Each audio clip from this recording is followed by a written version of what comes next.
ฟังกันเป็นประจำแต่ก็วันนี้ก่อนเป็นตีน่าเสียดายของเปิ้นที่ฟังคืนเก่า16ดังโซแต้มคืนก็คงเป็นเพราะฝนตกหนักอินเทอร์เน็ตเปิ้นหลุดจ้าเปิ้นบ่เสถียรจ้าหรือว่าจะได้ก็บ่ฮู้เนาะมันจะว่าดักตอนหักตุลุงนี่มันใจน่ะดักก่อนหน้านั้นแล้วดังโซแต่ว่าไผที่ฟังเก่า6ก็ลองไล่มา104.5เด้อวัดไฟหินน่ะลองไล่มาดู104.50แต่เมืองฝางนี่เปิ้นดังเนี่ยเมืองฝางเปิ้นดังอยู่ตุลุงก็ลองไล่ลองงันฟังพอแล้วเนาะฟังทางแอปของแอนี่นะอันฟังทางมือถือทางแอปของอ้อตุลุงเนี่ยได้ยินจะเถีย วันนี้เป็นวันเสาร์ศุกร์เอาเราเสาร์เอาหน่วยเนอะโยมเนอะวันนี้ก็เป็นเจ้าสุดท้ายของตุลุงที่เปิ้นมาจัดรายการก็ถือว่าตุลุงนี่ก็ได้จัดหนักแล้วเปิ้นหน่อยเนอะติดนึงมา4วันเอาเนาะติดนึงมา4วัน4เจ้าใน2ชั่วโมงติมอาจารย์ท่านพระครูอภิวัฒนวิกรมเปิ้นเป็นผอเปิ้นยังมา3วันติดจันการน่ะเนาะแล้วก็ยังซอยอยู่นะจะติมชั่วโมงติมแต่ก็อันวันจันทร์น่ะเนาะ แต่ตุลุงนี่จัดไปจัดหนักแล้วเปิ้นหน่อยนึงก็เป็นความโชคดีของตุลุงไว้เด้อเนาะเพราะว่าเปิ้นมอบเวลาให้ตุลุงก็ยินดีมาถึงปินหลับปินนอนถึงเสาะหาอันกล่อมอันย้อยพองก้านี่เอามาเล่าสู่จู้กันฟังนำทำคำสอนมรดกธรรมปืนเมืองพองนั่นก็ฟังกันไปเนี่ยวันนี้ที่แรกก็จะเอาทำอานิสงส์การทำบุญวันเกิดเนาะเอามาหือศรัทธาเด็ดฟังแต่ปรากฏว่าเก่า16นี่บ่ได้ยินเก่า16มันได้ยินก็เลยมันต้องเตยนะเอาไว้โงดหน้าเนาะวางโงดขึ้นจะปิ้นนั่นเหล็กปิ้นหวยเนี่ยมากะเอาไว้เดี๋ยวกันเด้ออันนี้เพิ่นโทรมา 2-3 เตือนแล้วเจริญปอนไม่ตัดดาวแม่อยู่ไหนอยู่อยู่หนองปลาขังหนองป่าขังบ่ได้ยินนะแม่เนาะได้ยินจะเถียเจ้ามันเจอเก่า16ดักนะเจ้าแม่ไหลไปตีคืนวัดไฟหินเด้อแม่ละเจ้านะกะคืนได้ยินนะคืนไฟหินนี่เจ้าฟังไหนก็ได้สู้บ่เดี๋ยวนี้ต้องไหลมาคืนไฟหิน104.50เด้อไล่โทรบอกบ่ได้กะเจริญปอนแม่โอ้อยู่อันน้องป่าคังขอบคุณเด้อศรัทธาญาติโยมเปิ้นก็โทรมาบอกเนาะก็ยินดีเนาะก็เข้าใจกันละอันนั้นเนี่ยศรัทธาญาติโยมทั้งหลายเฮาก็มาฟังกันต่อไปเด็กตุลุงหลีเสียงโทรศัพท์ก่อนเด้อศรัทธาเนี่ยมามาจากันไปเดิน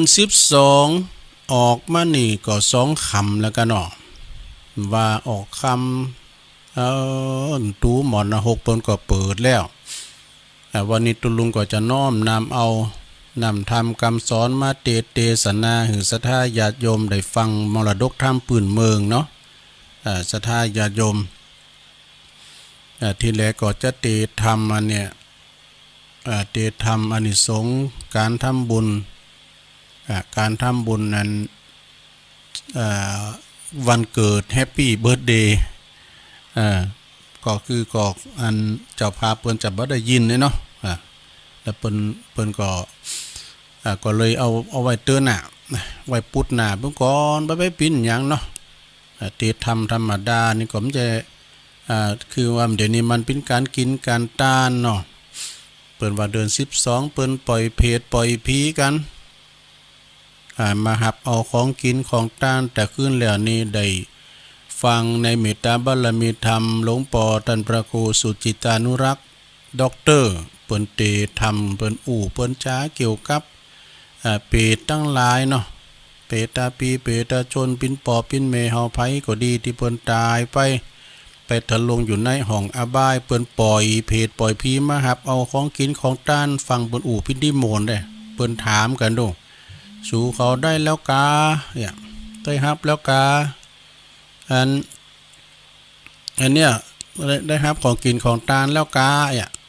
พ่องก็ได้ฮับแล้วพ่องก็ได้ฮับเด้อเนี่ย เจริญปอนเจ้าคุณลุงเจ้ามีอันใด104ชัดเจนน่ะบอกเปิ้นเลยวัดไฟหินได้ยินถีเนาะเจ้าชัดเจนเจ้าขอบคุณได้หลายเจ้าฟังประเภทได้เลยเจ้า96ครับก็ได้เนาะน่าได้ปิ้นแต่อินเทอร์เน็ตกันนะอินเทอร์เน็ตกันเนาะแต่104ชัดเจนนะเจ้าเปิ้นมาบอกว่าวัดไฟหินชัดเจนแล้วก็น้องป่าคังโดยเจ้าขอบคุณน้องพิสมัยเนอะเจ้าเจริญปอนนี่เปิ้นมาบอกสัทธาญาติโยมเฮาทันใดที่ว่าฟัง96บ่ได้ยินอาจารย์ท่านพระครูอภิวัฒนวิกรมเพิ่นบอกดูถ้าดอยนี้เฮาไปหาเฮ็ดถอบมันมีก็ไปคุยอันดอยหน้าแถมเนี่ยมันถึงมีจับตีนึงเนี่ยเนาะฉะนั้นก็โยมพิสมัยเพิ่นบอกว่าตั้งตีวัดไฟหินได้ยินชัดเจนเนาะที่แม่น้องป่าคังก็ว่าชัดเจนก็ที่ก็จะบอกย่าเหือนแม่โบคลีว่าแม่โบคลีเปิ้นที่ปินเน็ตน่ะอีแม่เปิ้นจากปุ้นสารปีเปิ้นบอกว่าบอกตาม5นี่มันจะยามก็เลยมันเป็นเคล็ดลับมันดูดเนาะจะคือจ้ะเปิ้นว่าเอาแม่เล็กนี่นะแม่เล็กที่มันดูดเล็กเนี่ยเอามากำไว้ที่ในองค์มือว่ะมันจะดูดเกี่ยวดูดเน็ตออกเลยว่ะอันนี้ก็เป็นอันแฮมแบบนึงเนาะปล่อยสถานีอัน96เฮาดีก่อนมีบอกเป็นเบื้องต้นไผที่เป็นเน็ตนะเป็นเกี่ยวก่อมจังแฮดไกเนาะตาม5ของพี่น้องสารปีเปิ้นโทรมาบอกหลังไม้ดอกอันตุลุงแล้วเปิ้นก็เป็นคนยองเนี่ยนะสารปีเนี่ยเปิ้นว่าอยู่เดิมนี่ก็อยู่พวกบันทิพวกกายดอกฟังตุลุงถึงวันเนี่ยได้ยินพี่น้องบันทิโทรมาก็ดีอกดีใจพี่น้องคนบ้านเดียวกันนี่คืนเฮามาก็ดีอย่างเอี้ยเนาะแต่ได้ยินน้องโทรมาก็ดีใจว่ะเปิ้นไปอยู่ที่สารปีได้เป็น20ปีป่ะนะก็เลยบอกตาม5ยามันจะยามก็แหละเคล็ดลับจะคือหมู่เนาะเอาแม่เล็กลำโพงนี่ก็ได้กับลำโพงน้อยนี่นะเอามากำไว้ในมือว่ะนอนขึ้นก็กำไว้นะมันจะดูดเกี่ยวกล่อมเน็ตเนี่ยต่างๆออกเลยนะพอลืมหันดูตัวลุงจะไหวพระกันเนอศรัทธาญาติโยมทั้งหลายไปก็ติดพันพอลืมดูไหวพระด้วยกันเนออะระหังสัมมาสัมพุทโธภะคะวา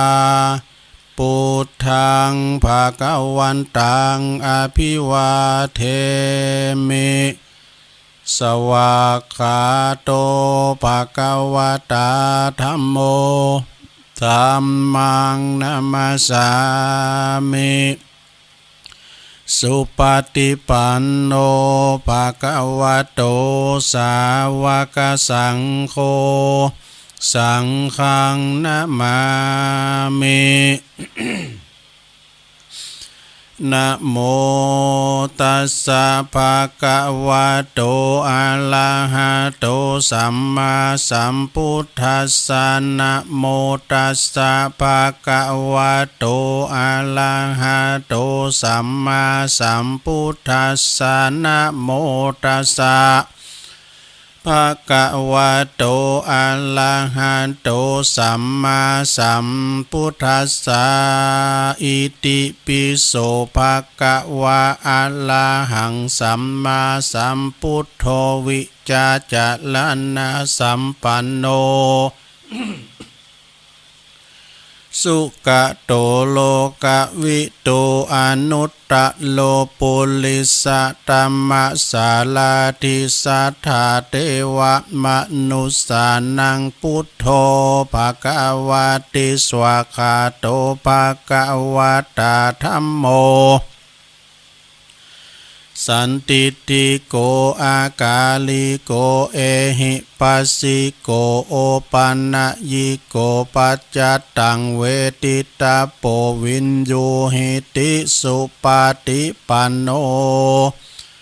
ภะคะวะโตสาวกสังโฆอุจจุปาติปันโนภะคะวะโตสาวกสังโฆยายะปาติปันโนภะคะวะโตสาวกสังโฆสามิจิปาติปันโนภะคะวะโตสาวกสังโฆญาติตังจัตตาลิปุลิสยุคานิอัฏฐปุลิสปุคาลาเอสะภะคะวะโตสาวกสังโฆอะหุนายโยปาหุนายโยตักขินายโยอัญจัลลิกาลันนิโยอนุตตลังปุญญเขตังโลกัสสาติจะยันโตโพธิยามูเลสักกายานัง นันติวัตตโนเอวังตวังวิจัยโยโหหิจยสุจยมังคัลเลอปัลลาจิตตะปันลังเกสีเสปัทวิปุคัลเลอภิเสเกสัปปะพุทธานังอากาปัตโตปโมทาติสุนักกตังสุมังคลังสุปะปะตังสุหุติตังสุกโนสุโมหุโตจะสุยิทังพระมจาลิสุปัทักขินังกายกัมมังวาจากัมมังปัทักขินังปัทักขินัง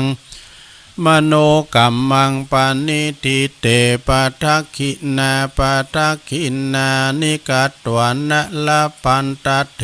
ปัทักขิเนสัพพิติโยวิวาจันตุสัพพะโลกโควินาสตุมาเตภวัตวันตะลายโยสุขีติขายุโกภวะอภิวาทานาสิลิสันนิจังวุตตาปัจจายโนจัตตาโลธรรมาวาทันติอายุวันโนสุขังปะลังเอาละบอศรัทธาญาติโยมทั้งหลายอู่กันไปเพลินจนว่าลืมไหวพระเลยเวลามาหน่อยหนึ่งก็มาปิ้นยั้งเนาะศรัทธาญาติโยมทั้งหลายอาจจะคุกคักเหมือนกันก็คือว่าตั้งสายตั้งเก่า16เอาโอ้ตุลุงก็เอานี่ขอบโหเป็นว่าฝนตกว่าไม่ล้มเลยเนี่ยเดี๋ยวกันเนอะตุลุงกันแล้วมาหูคิงเนี่ยมันแต่ตัวลุงจัดรายการนี่จะต้องเอาขอบหูเนี่ยเปิดมาขอบหูมันได้ยินเสียงตกเก่าโยมกันบนโทรมาก็ได้ยินถี่นะเป็นว่าฝุ่นตกเนิ่มเดี๋ยวนี้นะเขาขอจะไปมีไฟดับเนอะขอแดนไปจนจบรายการน่ะศรัทธาญาติโยมทั้งหลายก็ยุมยินเลยเนาะเป๊ะใดไม่เสียมันอันแจงมาก็ขอมันยั่งจะไปคำงานบนโยมมันนำฝุ่นเนอะมันจะมีงานวัดจังกรรมวันนี้นะแต่ก็บนรองหลับตูผามตองนะโยมนะเป็นซองงานมันเนี่ยกว้างบรรจุคุณเนี่ยเป็นปั้นหมดซะเปิ้นมาแปลงกันเนี่ยเป็นเดินเขาเป็นแสนปลายกับว่ากาปะลำนั่นนะเปิ้นเอาใจประโยชน์หลายอย่างวันเกิดการทำมาสัญจรกาหล่อเต้นกาที่หันนะที่วัดจังกรรมซะท่าวันนี้ก็ให้มันได้ไปก็ฟังเปิ้นถ่ายทอดเสียงเนอะตั้งแต่7 โมงเป็นต้นไปตุลุงก็จะไปกินข้าวง่ายพอกลับไปกับหลวงพ่อเนาะกินข้าวง่ายแล้วก็ไปปุ่นเนาะไปปะกันปุ่นเนาะ วันนี้ก็เป็นวันเสาร์วันที่31วันสุดท้ายของเดินแล้วสถาวันพรุ่งนี้จะเป็นเดินกันยาเดินกันยากคือเดินวันนะ เดินตุลากับวัดตุละไอ้วะเป็นจะได้เนาะวันเดินก็เป็นธรรมดาเนาะวันเดิน12เดินมันก็ผ่านพ้นไปเพิ่นบอกวันเวลาหือเฮาเนาะ วันเวลามันก็คือผ่านเข้ามาเตือนหน่อยเตือนหน่อยเตือนหน่อยคุณเฮาหนุ่มน้อยมาก่อนเลยมีอายุมาเข้าก็แก่ไปคุณเฮานี่มาดึงเขาเดือเนี่ยคุณดาวคุณแก่เนี่ยเขาแล้วมันแก่สักวันก็แก่กันมาดึงวันเนาะยุคนี้สมัยนี้เป็นว่ายุคของผู้สูงวัยผู้สูงอายุสวทั้งหลายมีหนักนี่นะเป็นว่านะมีหนักแล้วก็คุณที่จะจ่ายแรงงานเนี่ยมันจะมีไปหน่อยเนอะสถานเนอะพอคืดพอแล้วตื่นมือตื่นวันเนี่ยแม่ต้องฟังพอรอเบื้อกดตั้งไตเบื้อกดตั้งเนื้อก็ได้ก็ต้มตั้มมองบ่ายโมงบ่ายสองนี่นะก็เป็นเซซบกันนะกะตั้งเนื้อตั้งไตวันตกวันออกมันมีทบหรอต้มตั้มไม่น่ะถ้าว่าคุณเกิดนี่โอ้มึนเนี่ยจะมีเหตุตื่นคุณเกิดนี่นะเกิดแก่เจ็บตายหมายความว่าคุณเกิดนี่ท่านหน่อยแล้วคุณตายจ้าเนาะเปิ่นก่อเรียกไปตามเนี่ยเนาะ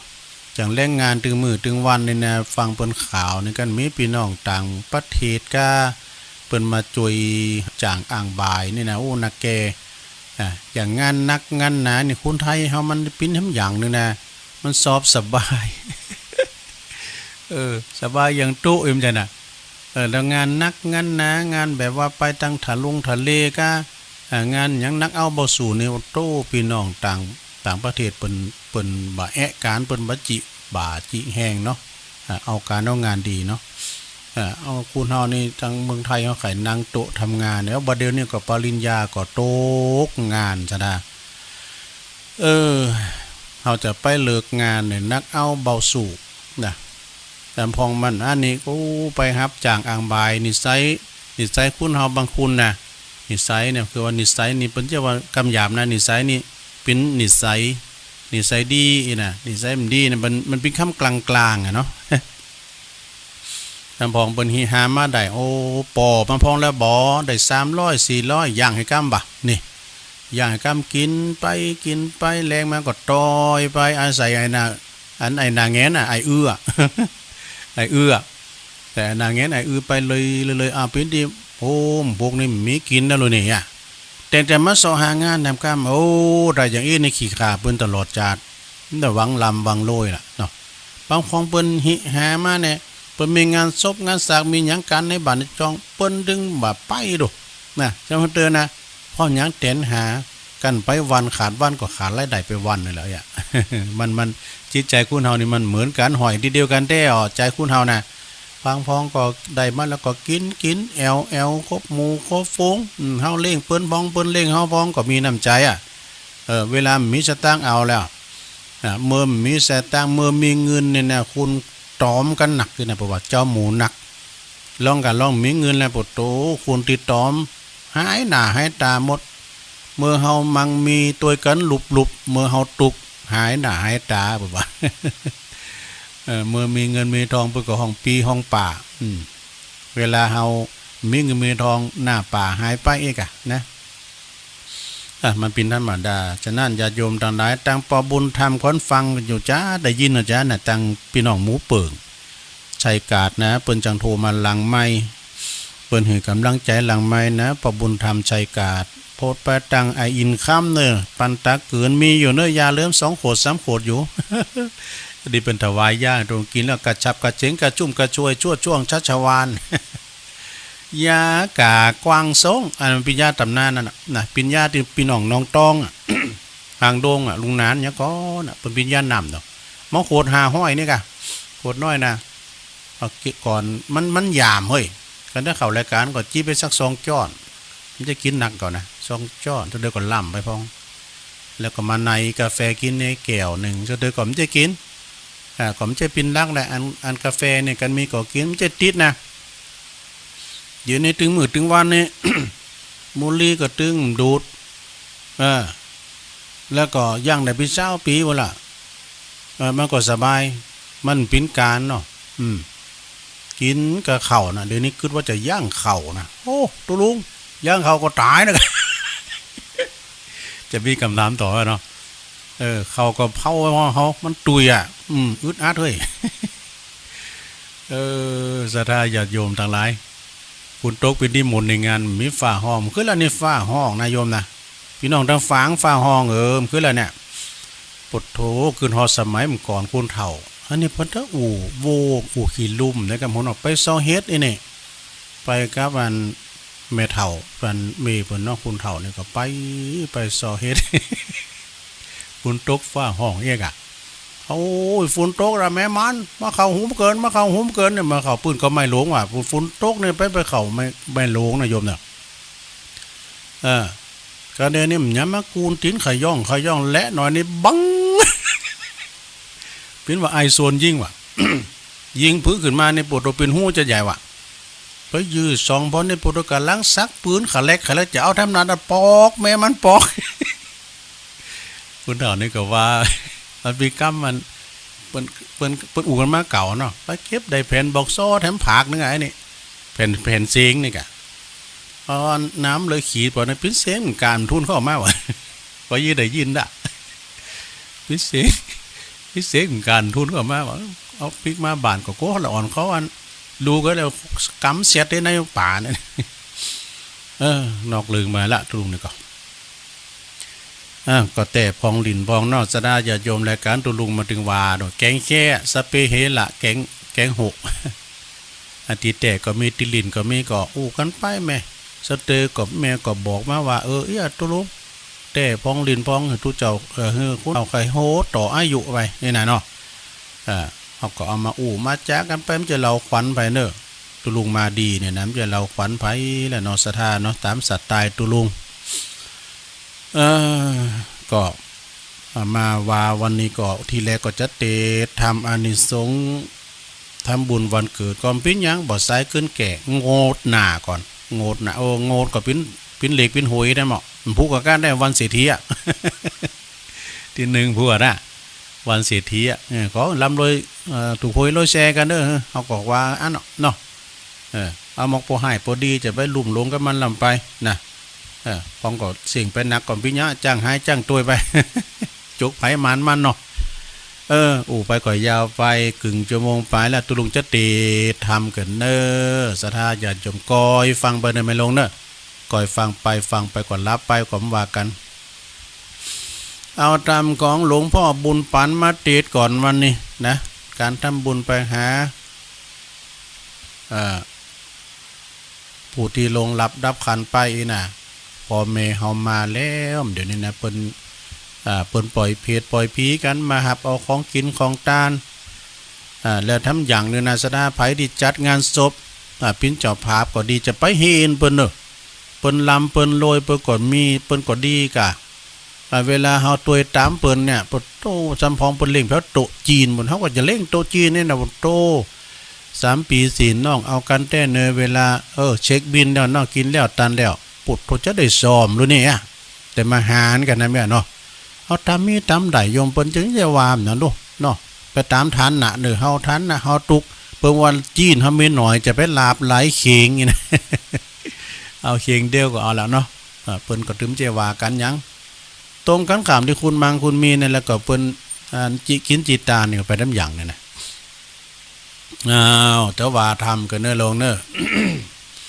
รัตนาธรรมกับพ่อจันนิปา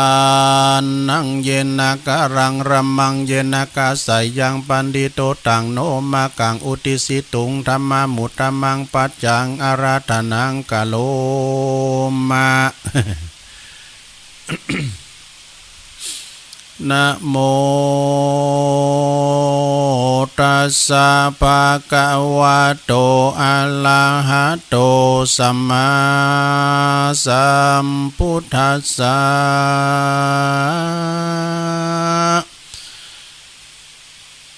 ญาติสังวัมปะเตปิจังตาติสังลัมปันเตปัลลังกัลยานะกาลิกัลยานังปาปะกาลิจะปาปะกันติ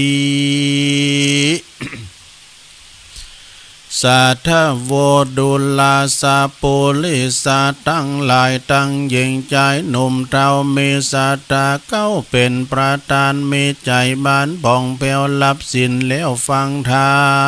มนะจ จงดาจำแต่ตนติดสืบสนถึงปลายจักบรรยายบอกกล่าวเฮือรู้ข่าวของดีเถิงการเสียพีศพซากอันนักปราชญ์เจ้าหากสอนปานละปากันมวนโมใดปลามรู้ตามลายเมื่อว่าเมื่อมีคนตายกลาภาคลาศพซากกายยาจุมวงศาพี่น้องอันอยู่ในแห่งห้องไปหลังเป็นทุกขังโศกไม่มักร้องลำให้อะไรเถิงคนตายไปก้อยกาดนาใดบอดใดขาดเจียคนป้องกอดทาล้นเอาว่าไม่เอาบอกกินเขาละบอกกินน้ำสุกโศกซ้ำโศกเศร้าล้ำอาวรจักหลับนอนบ่ได้งามมีแต่ร้องให้คืนวันย้อนวันลักอะไรกันบ่พลากต่อคนใจจากไปนะเป็นดังว่าอกจักแตกแย่ย่อยยาแยกเปปังปราดเจ้ายังกล่าวไว้จุงหือใดจำหมายว่าหือเมื่อมีคนตายก้อยกาดชีวิตขาดเป็นพีญาติกามีมวลหมู่ลูกเมียอยู่เป็นจุมแวดล้อมสุ่มร้องให้อยู่ที่ไก่อยู่ที่ไกลคนตายย่อมมาผิดนะล่วงลายแบบเบาอันนักปราชญ์เจ้าสอนมาว่าคนหมอละนามุบโมบ่อาจรู้สันใดคนตายไปมวยหมดนะก็บ่อาจลอดคืนมาอันนาญาติกาเจือเป่าตังลูกเต่ายิงใจแวดล้อมยายมวลหมู่ร้องให้อยู่จอมกาลทุกย่อมหวั่นไม่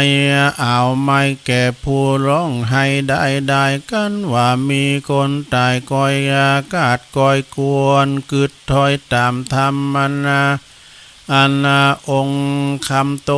นโยเตสันนะโพดสอนมาว่าจุมสัตตามวลหมู่อันค้างอยู่โลกีย่อมมาตายนี่เสียงไข้บ่เว้นไว้ตัวใดภัยจักใดไปภัยจักตายไปเสียก่อนหรือตายย่อนไปลุนเลี้ยวแต่บุญกรรมบาปอันกายหยาบมัวดำอันจักกาตำสร้างไว้ในแต่ใต้เดิมทีเถิงเป็นเศรษฐีมั่งตาวเป็นเต้าเจ้าผาปาลาคนอนาถากันอยากทุกข์ลำบากเข็นใจมีคนมีไว้หนุ่มเนาคนแก่เฒ่าจะลาคนฮึกหนาใบบอดบ่รู้หลอดกองดำคนมัวดำเอาไม่ย่อมจักตายเสียงควายดีหลีแม่นจักมีหนีลี่ซอนแม่นจักงานนี้ซ่อนลีไปอยู่ที่คนที่ไก่หนไปบนอากาศอยู่บนท้องตาดวางทรายหรืออยู่ในแม่น้ำอยู่เตือนทำคูหาอยู่ดงนาป่าไม้ก็บ่อพ้นใดมาเป็นหมายอันความตายมูบโมย่อมมีอยู่ยามวันย่อมนาดับขันมวยมอดบ่อข้างลอดเป็นตาลาหันคนมอลานานั้นใส่กวนกึดควายตามธรรมว่าการไขกำลำถอยเรือตำก้อยมองขีบ่อใจกองดีสักหยาดบ่อใจกองนักปาดสอนปานกวนปากันก่อสร้างแต่ตาตั้งบุญหือตานุนเข้าน้ำวัตถุพร่ำปัจจัยฟังทำไปบ่ขาด หลังน้ำหยาดไปหาผู้หมอหลานนามวยมอดบุญก่อจักไปหลอดจูนนย่อมเป็นกุลอันใหญ่ปาหือใดเจยบานแถมประการหนึ่งลาว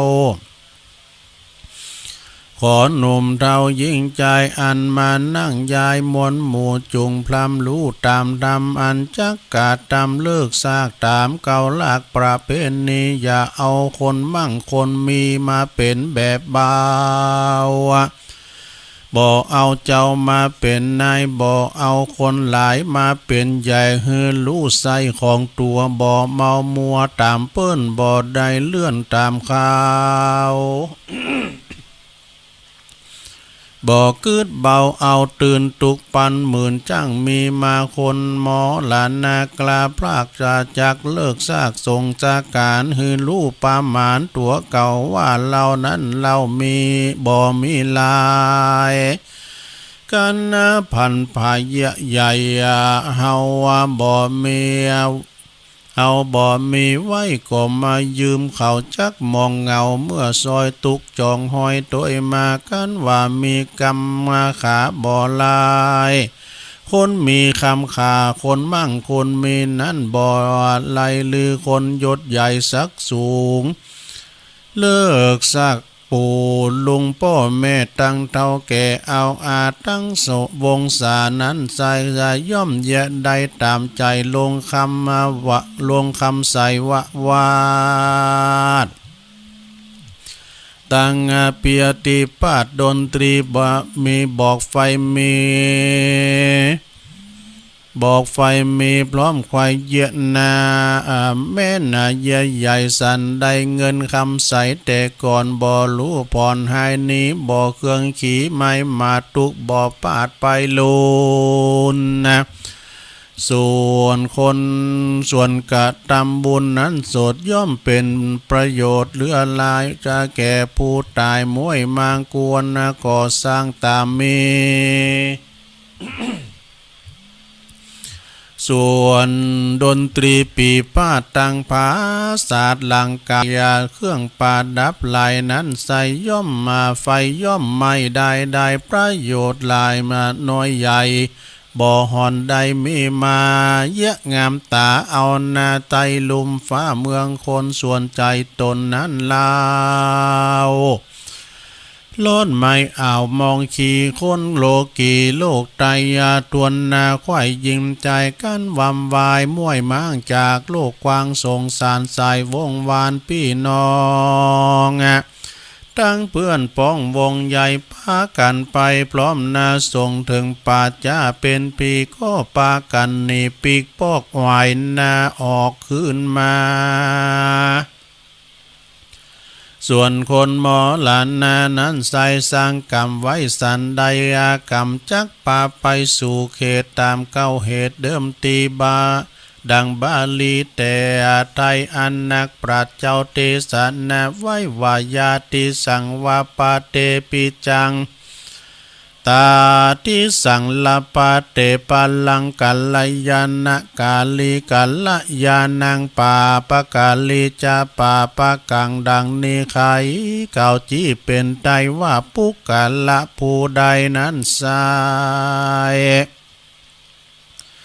สร้างกรรมไว้สันใดจักงากรรมจักไปตอบสายฮือใดหลายและดีอุปมามีนั้นเรา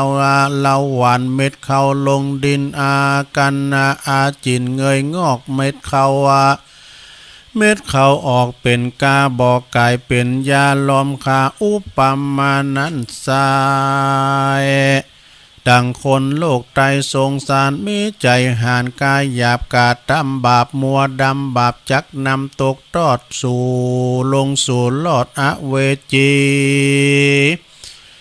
การกาดทำกรรมตั้งดีก่อสร้างแต่ต้าตั้งบุญจักหนุนส่งอยู่ฮือไปอยู่สวรรค์ลือภายผ่านไปลอดเวียงแก้วยอดเนลาปานแถมประการหนึ่งเหล่านักปราชญ์เจ้าจ่าสอนว่ากันมีคนเมื่อมอนมูบหมู่ปีน้องอยู่หมู่วงศาบอกกวนล้อบอกกวนเววา ร้องไห้หรือว่าโศกไม่เครื่องขี่กวนหลีกหนีกรรมตั้งบาปอันกายหยาบจุปาการสุลาบานน้ำเหลาวะบ่ดื่มเข้าลงคอรู้จักปออิ่มใกล้อาใจเบื่อหน่ายวางลาบ่เอาสัตว์นานนั้นมาค้ำคาเพื่อลาบซากินการพานนันเว้นขาดบ่อไม้หมาดมัวดำมีสินจำจูปูทวนนากู้ยิงใจมีใจผายเพื่อแผ่หือตันแก่เจ้าปีคู่เจ้าอากันแล้วก็คนหนุ่มเท่าคนแก่เท่าจาลาคนอนาถากันอยากตุกอยากเครื่องขีอุติสบุญมีส่งอยู่เหือแก่ผู้วำวายปาละบุญหลายบ่อน้อยย่อมจองหอยมีมาคนไก่กามวยมอดได้ลู่ลอดโมตนาบุญย่อมป่าปกจ่าพ้นจากต่างตุกยากเครื่องขีส่วนญาติกามีนั้นใส่บุญย่อมป่าหือใดเจยบานสุขสำลานชื่นจอยดังไฟห้อยผาธนาขอศรัทธาจูปูตวนนากู้ยิงใจสุขสบายเตี้ยงเต้าทุกคำเจ้าสวัสดีแด่เตอนิทิตังขียาสังวันนาวิเศษจะห้องเหตุกรรมสอนปงศพก็บางโกมสมเรสเด็จแล้วเท่านี้ก่อนแลสาธุสาธุสาธุจบลงไปศรัทธาญาติโยมทั้งหลายทำกล่อมนมไปยาว เป็นทำกล่อมเนาะทำมรดกทำปืนบ้านปืนเมืองเฮานี่เนาะเปิดการเอาหลักรักษาตุลุงเตศทำนี่มันจะเป็นกุมะเหมือนคุณละอ่อนเตียวบักกินี่เตียวมันเกี่ยวคือกันกำลังหัดเตียวอ่ะมันถึงเหมาะอีการติดน้ำติดตามตุลุงน้ำมันถึงเหมาะอีมันถึงโมนก็เตศไปเปิดเป็นการที่ว่าจะร้องศรัทธาเพิ่นเนาะหลวงพ่อเพิ่นส่งถ้ำมาหลวงพ่อบุญปันเขาแม่อัมพรพร้อมกับญาติธรรมเนาะหลายท่านหลายคุณเปิ้นซื้อธรรมมาถวายตุลุงเตศก็ย้ำซ้ำสิ่งก็ก็วนกันไปก็วนกันมาพองหน้านี่ปิ้นหน้าตาลน้ำตาลเข้าของเงินเข้าตาลขันเข้าขันน้ำคือกับญาติกาเป็นเดือน12อีน่ะเนี่ยถ้าญาติโยมทั้งหลายเนี่ยเปิ้นถึงว่าสัตว์อันคุณเฮานี่มันบ่แน่เนาะเฒ่าแก่เกิดแก่เจ็บตายเป็นธรรมดาเขาก็มีการที่ว่าเปิ้นว่าเหมือนรถนะศรัทธาญาติโยมนะปีวันเดือนนี่เหมือนรถมันจะมาจอดตามตาต่างๆตาหันรถคุณถ้าขึ้นรถ2แถวก็ดีรถเมล์ก็ดีคุณขึ้นไปแต่ก็ขึ้นไปอยู่ในรถกันหันหมดเนี่ยพระจะลุ่งตังใดเนี่ยพระจะลุ่งไหนพระจะไปที่ไหนพระจะลุ่งที่ไหนแต่ที่ไหนเนี่ยเอาไปหน้านั้นลุงไปก็เหมือนกับอินทรีย์ชีวิตเฮาเสงไปลุงจากรถไปก็ออกไปก็ไปสู่ญาธุระย้อมหัว เนาะไปอยู่ในรถน่ะเปิดว่าโจขังโจคาวนะไปปะกันโจขังโจคาวมันจะมึนมื้อเฮาก็ลุ่มหายตายจากกันไปนะมอนนั้นก็ไปลุงหันชีวิตเหมือนการเดินทางเอาเตียวมาขี่กิโลบางพร้อมก็เอาไปเชียงใหม่ไปเดินตูตาเป้เลยเนี่ยไปลุงหันเนี่ยไปขี่กิโลเหมือนปีนะจำเตก็เตียวมาได้4 ปี5 ปี 6 ปีก็มอยเหลือกำลังเลยยั่งไปชั่วกาลนานบางพร้อมก็70 80 90 100ก็มีไปหน่อยเหมือนกันใน100นี่นะ100 กิโลนี่นะซะได้นะนะเปิ้นนึกจ่ายยมพิบาลเปิ้นมีจดหมายมา6ฉบับที่1เปิ้นเอามาเน็บไว้ที่2ข้างนั่น2ข้างพี่ไหนก็เปิดทำบุญเป็นหยังโหนี่ทำบุญนี่เป็นโหเน็บไว้2ข้างเนี่ยผมโหเฮาเนี่ยจากขาวก็จะเป็นจากดำก็เป็นขาวกันเนาะจากขาวคือผมโหดำแล้วก็กลับเป็นงอกเนี่ยนะมันก็ไปตามยุคไปพองๆนี่คุณหนุ่มคุณกำแต่นี่มันงอกเจ้าก็มีนะแล้วทั้งตัวลุงนี่มันมีติดแต่งอกเพราะยังมันหลุนไปไหมอันนี้เอาฉบับแหลกมันนี่ไปได้2ข้าวผมโห ฉบับที่สองเราเอาไปไว้ในประตูหน้าต่างบุประตูหน้าต่างนี่หูอ่ะนะไว้ที่ประตูหน้าต่างประตูหน้าต่างนี่ก็คือหูมันก่อนนี่ได้ยินแต่ไผเราควันไก่ก็ได้ยินอยู่เดี๋ยวนี้มันได้ยินหูหูมันบ่ค่อยได้ยินถนัดถนีเปิ้นบอกว่าเฮาเอาไปแกงเหมือนเนาะฮะไอ้หัวไหน เปิ้นว่าอย่างนึงไปให้อย่างนึงเนาะฉบับที่3แล้วไว้ในประตูบ้านเอาไว้ที่ประตูบ้านไหนก็คือปากเขาเนี่ยฟันทันตาฟันเขียวเฮาก็ลุดหล่อนไปมันไปหมั่นคงทาวรเฮาจุนชนนั้นเพราะว่ามันก็ลุดหล่อนไปเขียวเฟือนเขียวคอนโตอย่ามาปิ้นละอ่อนก้าเนี่ยครบโมงเนี่ยควักคุยซะท่าเนาะครบโมงกาเอากาบเอากันอันนั้นกาประตูแล้วตัวลุงนี่เขียวเศร้ายิ้มออกด้วยฮะเด้อโอ้ก็ยิ้มออกย่านตัวลุงก็สวอน้ำใจฟันสะท่าในเขียวนี่นะเขียวนี่สำคัญไผได้เขียวปองเขียวแม่ก็เอาไว้ดีๆเนอะเอาไปก่อปิ้นพระเนอะโอ้คุ้มครองลูกใดนะเขียวปอเขียวแม่นี่อันนี้ปิ้นประตูบ้านฉบับที่4เหรอเอาไว้ที่หลอดไฟวะหั่น เอาไปไว้ที่หลอดไฟคือตาเนี่ยตาเฮาก็เคยอย่างตุลุงกันใส่เวนเนี่ยไปหันอย่างฮู้เนี่ยไปตีทำได้ฮู้ได้โทษแต่ก่อนเฮาเนี่ยอย่าเมินปิ้นน้อยนะเอาไปพอเจอคู่ก็ดีเนี่ยก็ดีตะอิ่มแล้วก็มาใส่เวนหน่อยเด้อแต่นี่เปิ้นในใจเพิ่นน่ะถ้าเจอคุณเฒ่าเปิ้นจะอ่านยังเปิ้นใส่เวนเนี่ยเนาะเอาก็มาฮู้แหมหน่อยมันได้ฮู้นี่น่ะสู้ขอมตมาว่าทำหน่อยสู้เขาตื่นแต่ฮู้คุณเฒ่าเปิ้นว่าหรอ ก็มาฮู้ให้เต้เนาะสายตาเฮาเนี่ยยิ่งตัดยิ่งยาวยิ่งตัดยิ่งสั้นหลอดไฟเนอฉบับที่4เฮาเนี่ยฉบับที่5ล้อพญามัจจุราชสูงมาทำแล้วนะจดหมายกล่อมเอาฝากไว้ที่ฝาบ้านก็ผิวหนังเฮานี่กะผิวหนังเฮาเนี่ยก่อนนี่บ่โดมอกอายุ17 18นี่นะ20ปลาย30ปลายยิกไหนมันได้ดูคิงติ่งมันติ่งตึงนะกะเดี๋ยวนี้ก็ตึงเหมือนกันนะตัวลุงก็ตึงเหมือนกันยังตึงตัวลุงหูตึง มันจะสึงตึงนะหูตึงผิวหนังเฮานี่มันก็หยาบก้านมันก็เหี่ยวย่นไปเป็นธรรมดา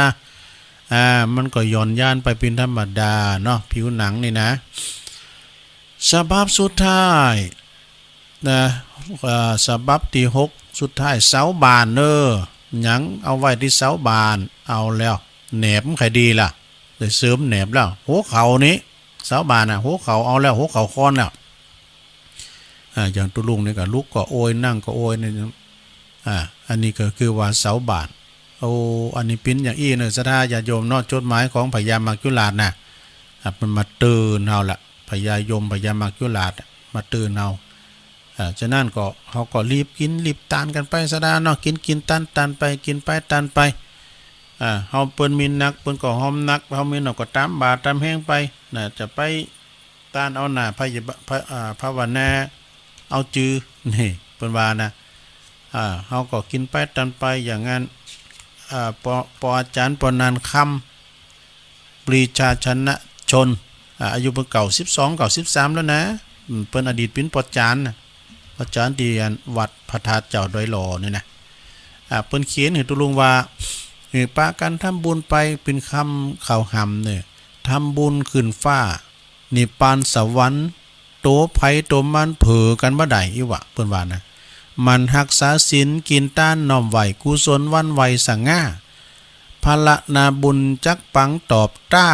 ในปางเมื่อหล่าวันลุนนี่นะทำบุญไปเตอะมันบ่หายสูญกุศลส่วนบุญสนองเมื่อหล่าแต่กะขอเจิญลูกหลานลุงปู่หน้าป่าปู่ลุงหน้าป่าทำเจตนาจืนจ่อยสละปัจจัยคุณละเล็กน้อยโดยใจเปล่งปล่อยปียายกมือ10 นิ้วไก่กิ้วเกษาแล้วพาธนะเอาสุขเลิศหล่านี่สวรรค์นิพพานจาดนิจันนา สมปรารถนาเลิศแล้ว อันนี้นะปออาจารย์ปอนั้นสิงคำปรีชาชนะชนเปิ้นเขียนไว้ให้ตุลุงนะเขียนไว้ให้ตุลุงก็ขออนุโมทนาตุลุงจดไว้นี่เลยนะจดไว้นี่เนี่ยก็ทำบุญกันไปสนะญาติโยมห้อมนักก็ห้อมหน่อยก็แล้วแต่ในเมื่อว่าเฮาก็อายุเฮาหนักมาติ๊กๆแล้วนะกินตานไปแลอันนี้มันความสุขใจนะสะได้ญาติโยมทั้งหลายเป็นความสุขใจอย่าเฮาไปกินเป็นดันอย่าเฮาจะไปกันวันเนี่ยนะที่วัดจังกำนี่นะมันโมนกับคุณหลงคุณหลายมันโมนคุณโตยโมนกินโมนตาลโตยมีขี้เหล่าสักคุณน่ะนะมีขี้เหล่าสักคุณน่ะโอ้หุ้นไหนเนี่ยวันนี้มันบรรยากาศนี่พี่นันได้บรรยากาศแท้ๆนี่ฟุ้นอื่นไปเลยนี่นะบรรยากาศขนาดนั้นด้วยเด้ออ้อมนี่ปะกันจัดหมดน่ะตู้เสียวดูห้องเขาเป็นตู้เสียวอ่ะทำไมเช้าไป อันเขาก็มอให้เอายืนเปิ้นกำเศร้ามีคุณเฒ่าก็มีงามเงือกก็มาเขาก็ว่าเขายิ้มมาต่อมอลำเลยเนาะท่านพระครูวิรุณสุตตการเนี่ยเปิ้นเป็นเจ้าคณะตำบลนครเจดีย์แล้วก็เปิ้นมาซุมหาเป็นว่าอย่างดูตูนานเนี่ย เขากำที่น้องปุ่นเขากำที่โบกก็หามันเอาไปจอบคุณเฒ่าวัดที่คุณขี้เหล้าเด้ พี่ว่ามันติดเด้เฮ้ยเอาหือกำซิบกำซาวไว้น่ะมาแก่ไปถอนนี่ว่า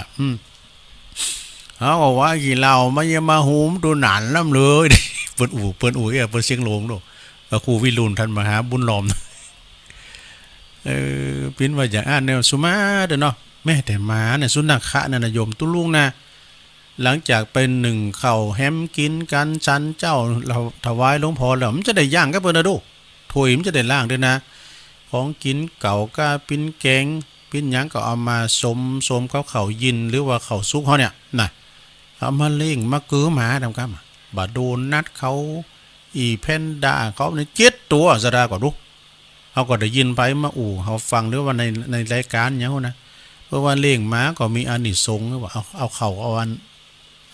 น้ำของหมากือหมาเนี่ยก็ได้พ้นได้กะเขาไปได้ไหนก็ตัวลุ่มก็เดียวไอ้เจดในปัญญาการหลวงพ่อยะที่โฮงใหม่การหมามาลุ่มลุงนี่ก็เดียวในตู้ลุงถึงมา มันนำหนาไปก่อนพี่นั่นเตะหอกสุนัขะนี่นะมัน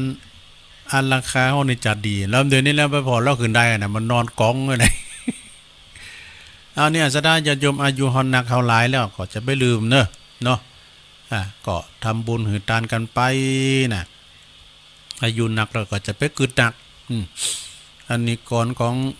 อนพระราชทานของสมเด็จพระเทพรัตนราชสุดาสยามบรมราชกุมารีเปิ้นเขียนว่าอายุมากอย่าคิดมากให้มากเรื่องไปกึดหยังหนักในโรง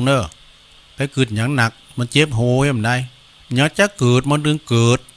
กันโง่เกิดก็เอาหกไปย่ำไว้ก่อนแล้วเลืองนะไปกึดหยังหนักเลืองมาย่ำมาถึงก็มันต้องกึดนะคิดให้เปลืองเวลายิ่งมีน้อยเวลาเขามีน้อยได้กึดมาตั้งวัดตั้งว่าพี่เนอะ กึดกินกึดตาลบุญเนาะอายุมาก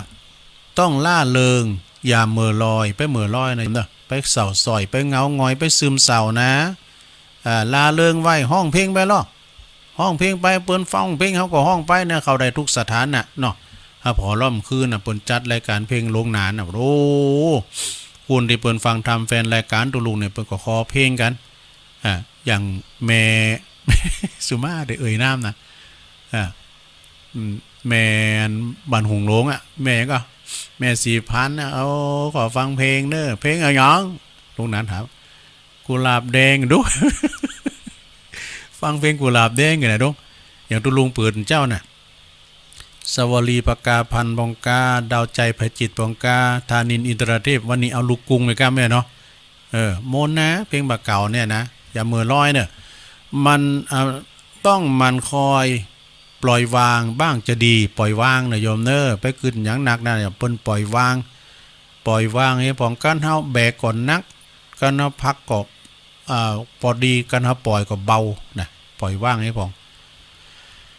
อายุมากต้องคิดบวกอยู่เสมอคงได้เจอความสงบความสุขสีเนี่ยอายุมากไม่ต้องหวังความมั่งมีเป็นเศรษฐี ดีไม่ดีจะตายไวนี่ อายุมากมีเมตตาเป็นที่ตั้งนี่อายุยืน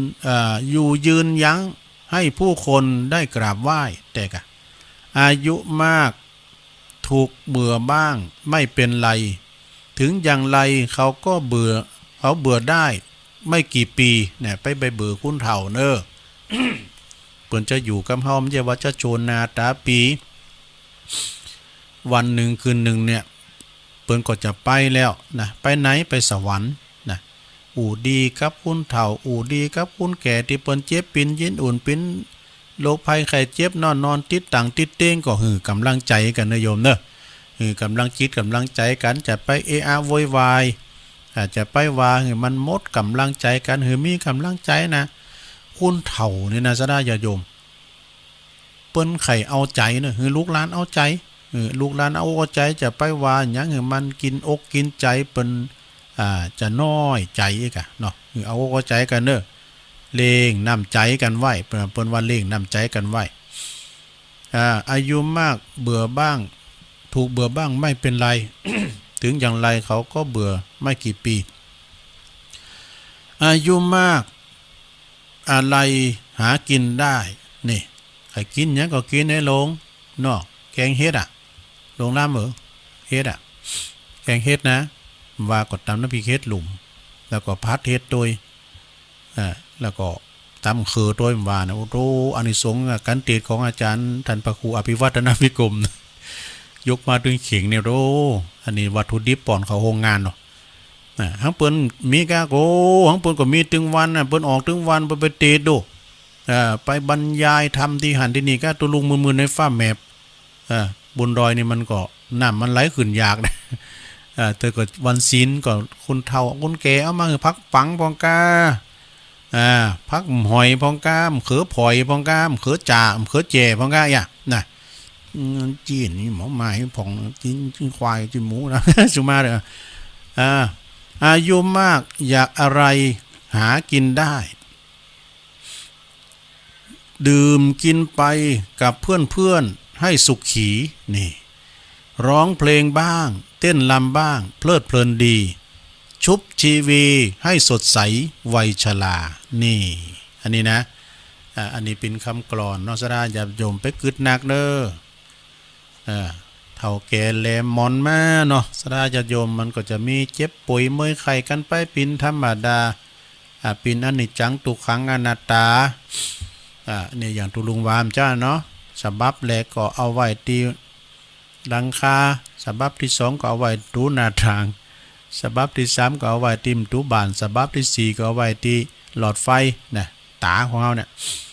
ฉบับที่5ก็เอาไว้ที่ฟ้าบานผิวหนังฉบับสุดท้ายหัวเข่าค้อนเอาไว้ที่เสาเฮิรนอันนี้ก็เป็นปริศนาธรรมนะโยมนะเป็นปริศนาธรรมเนี่ยมันไม่แน่นอนเนาะเปิ้นว่าคุณเฮาเกิดแต่ชีวิตวังไวเหมือนกันทนมักจุลาดนายใหญ่เอาไปแน่เว้นเสียแต่เร็วช้าอย่าสงสัยคืนและวันพลันดับลับล่วงไปเราก็ใกล้มรณามาทุกวันนี่เปิ้นว่านะคำเตือนดอกคำเตือนมาเราสู่จู้กันฟังนะโยมเน้อเราสู่จู้กันฟังให้กับพี่น้องศรัทธาญาติโยมมันมีคุณประโยชน์แต่เอาไปปฏิบัตินะถืออย่างเนี่ยมันก็เป็นของมันเช่นนี้แหละนะมันก็จะเป็นอย่างอันไปเพราะนั้นวันนี้ก็ศรัทธาญาติโยมก็ฟังกันไปเน้อฟังกันไปเลยตอนนี้ก็กล่าวก่อนตอนรับตั้งคืนก่อนเนาะมนต์เสียงธรรมเปิดแล้วตี4ปลายมานี่แหละไปมา3นาทีแล้วไหวสาบารมีธรรมอาจารย์ท่านตุปีอุดรตุปีอุดรเปิ่นปีนพระเจ้าหน้าที่เชื่อมสัญญาณตุลุงยองไปแล้วนะไหวสาบารมีธรรมในประเดชคุณหลวงพ่อพระครูมงคลวิสิทธิ์หลวงพ่อใหญ่เจ้าคณะอำเภอแม่แจ่มเจ้าวัดบุพารามเนาะแล้วก็ครูบาอาจารย์ทุกวัดที่อยู่ตั้งเมืองแม่แจ่มนะเจริญปอนศรัทธาญาติโยมตั้งแม่แจ่มโดยตั้งพิโตยคืนตั้งคนเหนือเขื่อนตั้งฮอดที่ส่งกระแสกระจายเสียงไปถึงดอยเต่าไปถึงบุญไกตั้งฮอดนี่นะ แล้วก็ไปตั้งเมืองนานพองบางโซนเนาะแล้วก็ในกลุ่มคืนสีขาวเฮาก็ฟังกันไปตั้งเมืองฝางนี่เปิ้นฟังตั้งแต่แรกมาแล้วแต่ว่าเก่า16นี่โซอยู่เนอะตัวลุงก็เปิดละไว้ดังรุมเลยนะกันได้ยินมาถึงดังนี้ เดี๋ยวนี้ดังโซอยู่เปิ้นก็ไล่มาตั้งคืนวัดฝายหินน้ำใจเสาหินเนอะวัดฝายหินท่านอาจารย์ท่านพระอาจารย์วิสุวัตรนะวรกิจโจวันนี้เปิ้นจะมาที่วัดจ้างกรรมเด้อเนอะท่านอาจารย์นะบึ้จะได้ขอปะตูบนกรรมเนาะจะได้ขอเปิ้นแปลงแอปออกแง่กรรมนะ เปิ้นเป็นคนที่มีความสามารถเกี่ยวกับเรื่องมือถือกับคอมอย่างต่างๆเนาะเปิ้นเก่งนะอาจารย์วิสุวัตรเปิ้นเป็นรองเจ้าอาวาสวัดฝายหินด้วยนะเนี่ยสนาญาติโยมทั้งหลายฟังกันไปคุณในประโยชน์มันมีหลายอย่างประโยชน์อย่างต่างๆเนาะคุณเฮาก็ขอมีประโยชน์จะน่ะเป็นประโยชน์ให้กับลูกกับหลานนะเป็นประโยชน์ให้กับลูกกับหลานคุณเฮาแต่มันมีประโยชน์หยังประโยชน์ในการแนะนำสั่งสอนลูกเต่าเหล่าล้านเลนเนาะ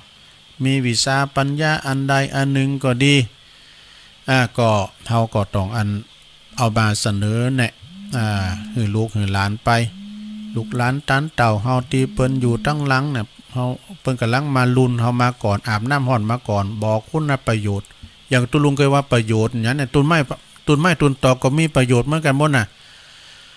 ว่าไก่ว่าง่ายๆประโยชน์ของพักละเนี่ยเคยว่ามาแล้วเนาะพักละนี่นะพักชะโอมนี่นะมันสรรพคุณเป็นยาโดยโยมเนาะเป็นยาด้วยนะพักละเนี่ยเพราะว่าพี่ใจแม่น่ะเปิ้นวางก่อนไก่ปิ้นหางเงาสุกตกนี่น่ะเปิ้นจะเอากิ่งพักละน่ะมาตุบๆเอาเจน้ำให้ไก่กินว่ะนี่พี่ญาณมาแกงน้ำให้ไก่กินบองพักละนี่ใจประโยชน์ได้หลายอย่างเอามาแกงก็ได้เอามาใส่แกงแค่เหมาะนะแกงแค่กันมีพักละก่อนนักแกเหมือนกันเด้อแกงใส่ปลาแห้งก็ได้ก่อนนี้แกงใส่แมงมันก็แมงซีกันนะแกงใส่หมดเลย ใส่ปลาแห้งเอาไปใส่แกงแค่แกงหน่อนี่มันก็นิยมเนาะแกงหน่อนี่นะกันเฮาแกงหน่อตะหมกแกงหน่อแกงพักแกงนูนแกงหน่อนี่นะ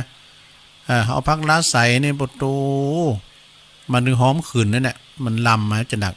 แกงเลี้ยงกาแกงแค่กาโขแค่กาไอ้น่ะป้ายป้อนี่เนี่ยเปิ้นเอาโคไข่นะโยมเปิ้นเอาพักละใส่มันจะล้ำเหมือนสู้เขาเปิ้นเอามากินก็ขึ้นล้ำเขาเฮ้ยแกงอันโคไข่แล้วเปิ้นเอาพักละใส่เนี่ยพินอย่างนั้นแล้วก็เปิ้นเอามาโลกับน้ำจะโลละกับดิบเนี่ยกะกับตำสุ่มนี่นะเหมาะเฮ้ยกับดิบเนี่ย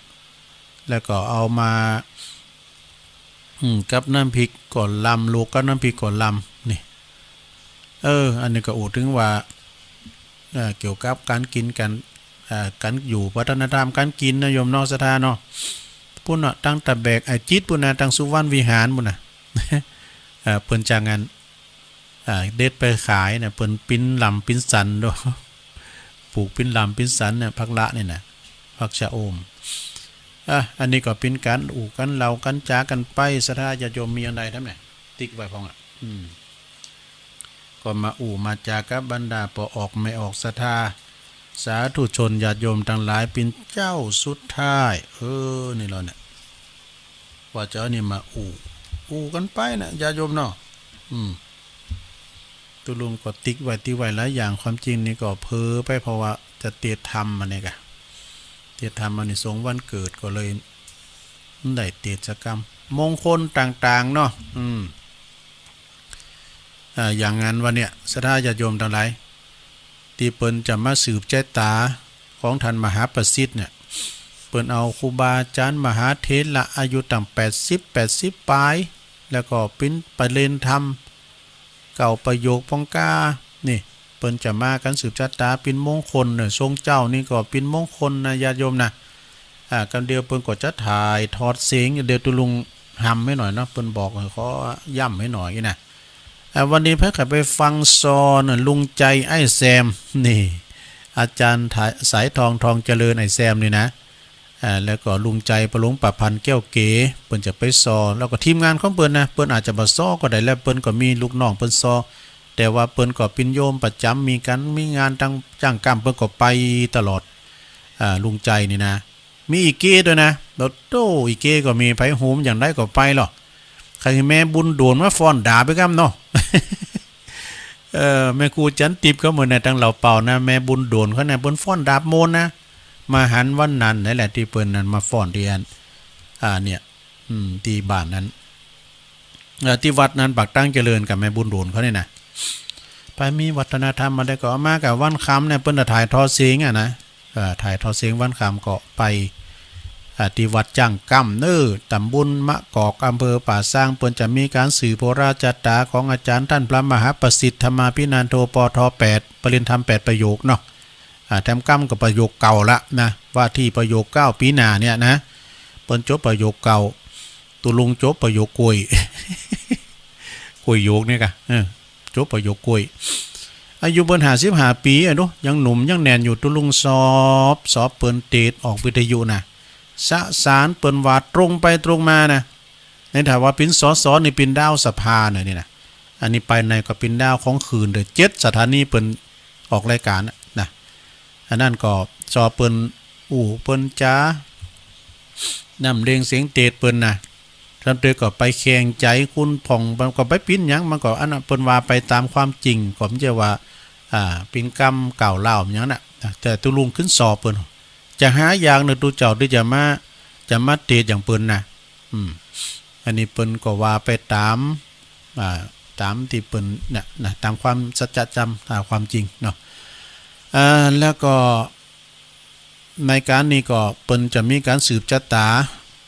ตาในภาคตอนเจ้านอกจากนั้นก็ไผจะไปปิ้นเจ้าภาพเนาะปิ้นเจ้าภาพตานผาป่าสามัคคีเปิดว่าซื้อตีดินเปิดปิ้นตีเลี้ยงงัวเลี้ยงควายเปิ้นมีถึงงัวถึงควายโดยน้องควายเขาเปิ้นก็ซื้อตีดินไว้ฉะนั้นก็ตารางเมตรละ200 บาทก็ไปเน้อสถาประเดี๋ยวนี้ก็มีคุณคือละเนี่ยยิ้มเปิ้นกล่าวก็จัดหลายเหมือนกันบึดตุลุงก็จะไปหอมเลยนะจะไปหอมฉะนั้นก็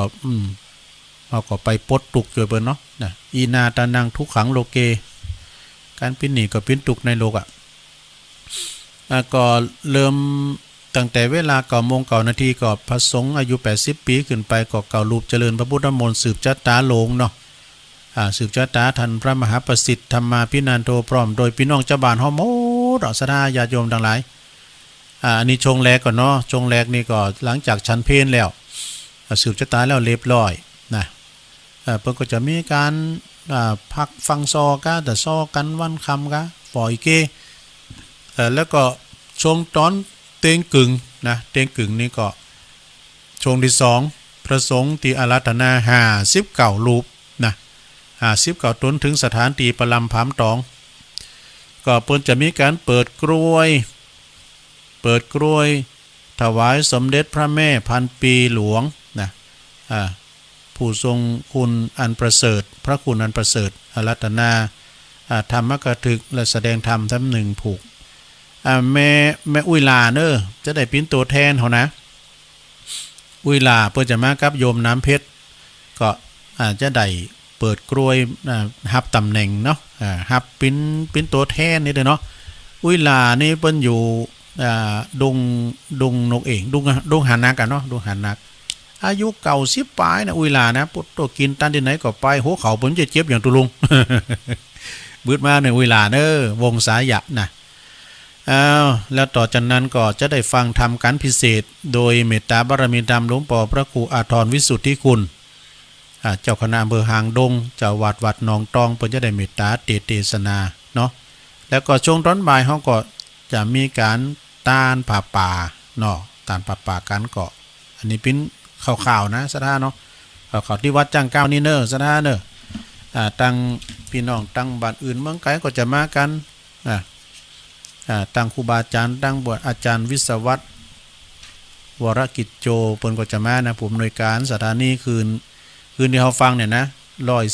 104.50วัดไฟหินเนาะ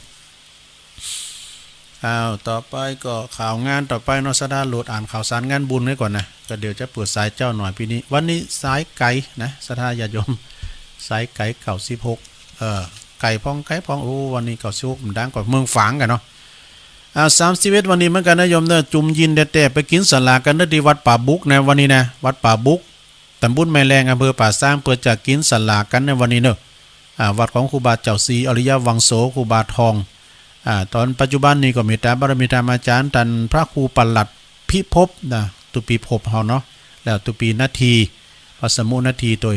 สลากโจกก็500 บาทเนอะปากกันไปกินแบตตานแล้วก็ ในวันพุกนินเนอโยมเนอวันที่1ก็เจิญโลมทำบุญนะเปิ้นจะมีการต้านลอยวันของครูบาวัดตาศาลาครูบาอินตาเนี่ยวัดศาลาตำบลน้ำแพร่อำเภอหางดงเปิ้นจะมีการทำบุญเนอะแล้วก็คณะศิษย์ญานุศิษย์แล้วก็ศรัทธาญาติโยมต่างหลายเนาะเปิ้นจะมีการจัดถวายมุทิตาสักการะพระเดชพระคุณหลวงพ่อพระธรรมเสนาบดีรองเจ้าคณะภาค7อายุวัฒนามงคลเปิ้น70 ปีเนอะ70 ปีก็50 พรรษานะโยมนะแล้วก็จะมีการสืบจัดตาหลวงแบบล้านนาโดยณมณฑปพระหยกจตุรทิศวัดดอยสัพพัญญูนะโยมเนอะวันพุกนี้นะวัดดอยสัพพัญญูอำเภอแม่วางจังหวัดเชียงใหม่เวลา9 โมงปิ้นตุนไปเนอะวันที่1วันพุกนะวันติดพอดีเนอะจึงเลนมาถึงกับศรัทธาญาติโยมทั้งหลายไปพระจะไปออกโฮงตาลพระจะไปรวมมุติตาจิตงานบุญใหญ่เนอะนี่นะเปิ้นมีคุณูปการเกตตั้งพระพุทธศาสนาเฮามากมายโทษญาติโยมทั้งหลาย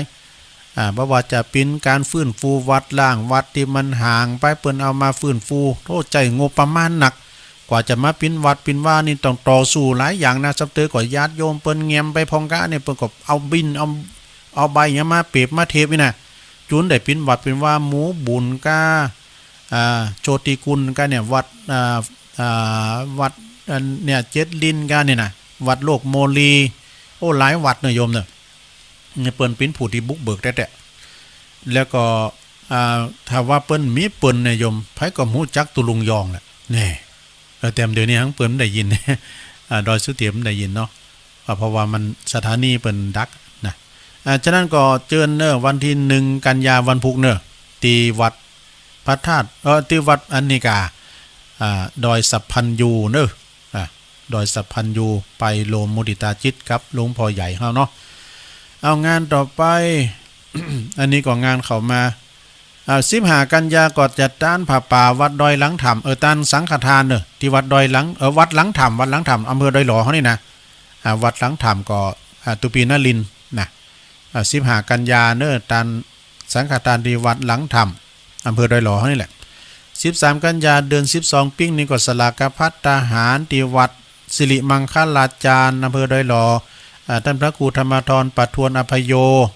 ปหลวงวัชรพรหมเสนใจพี่น้องตังสิริวัดใหม่เฮานะ13 กันยาแถมตีนึงก็สังฆทานที่วัดอรัญญวาสดงป่าหวายเมตตาบารมีธรรมอาจารย์พระครูพระครูเจ้าคณะตำบลนะวิภัทรวรคุณเนาะ22 กันยาก็จะมีตานสังฆทานที่วัดฝ้าหลังอันนี้ก็เจ้าคณะตำบลเขต2เนอะโดยหล่อเขต2พระครูปิยกิจปรีชา22 กันยาเนอะที่วัดฝ้าหลัง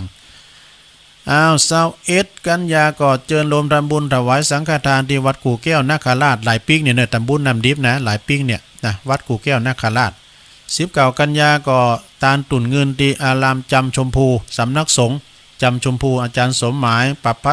ประสันนจิตโตนะเวลาตามสะดวก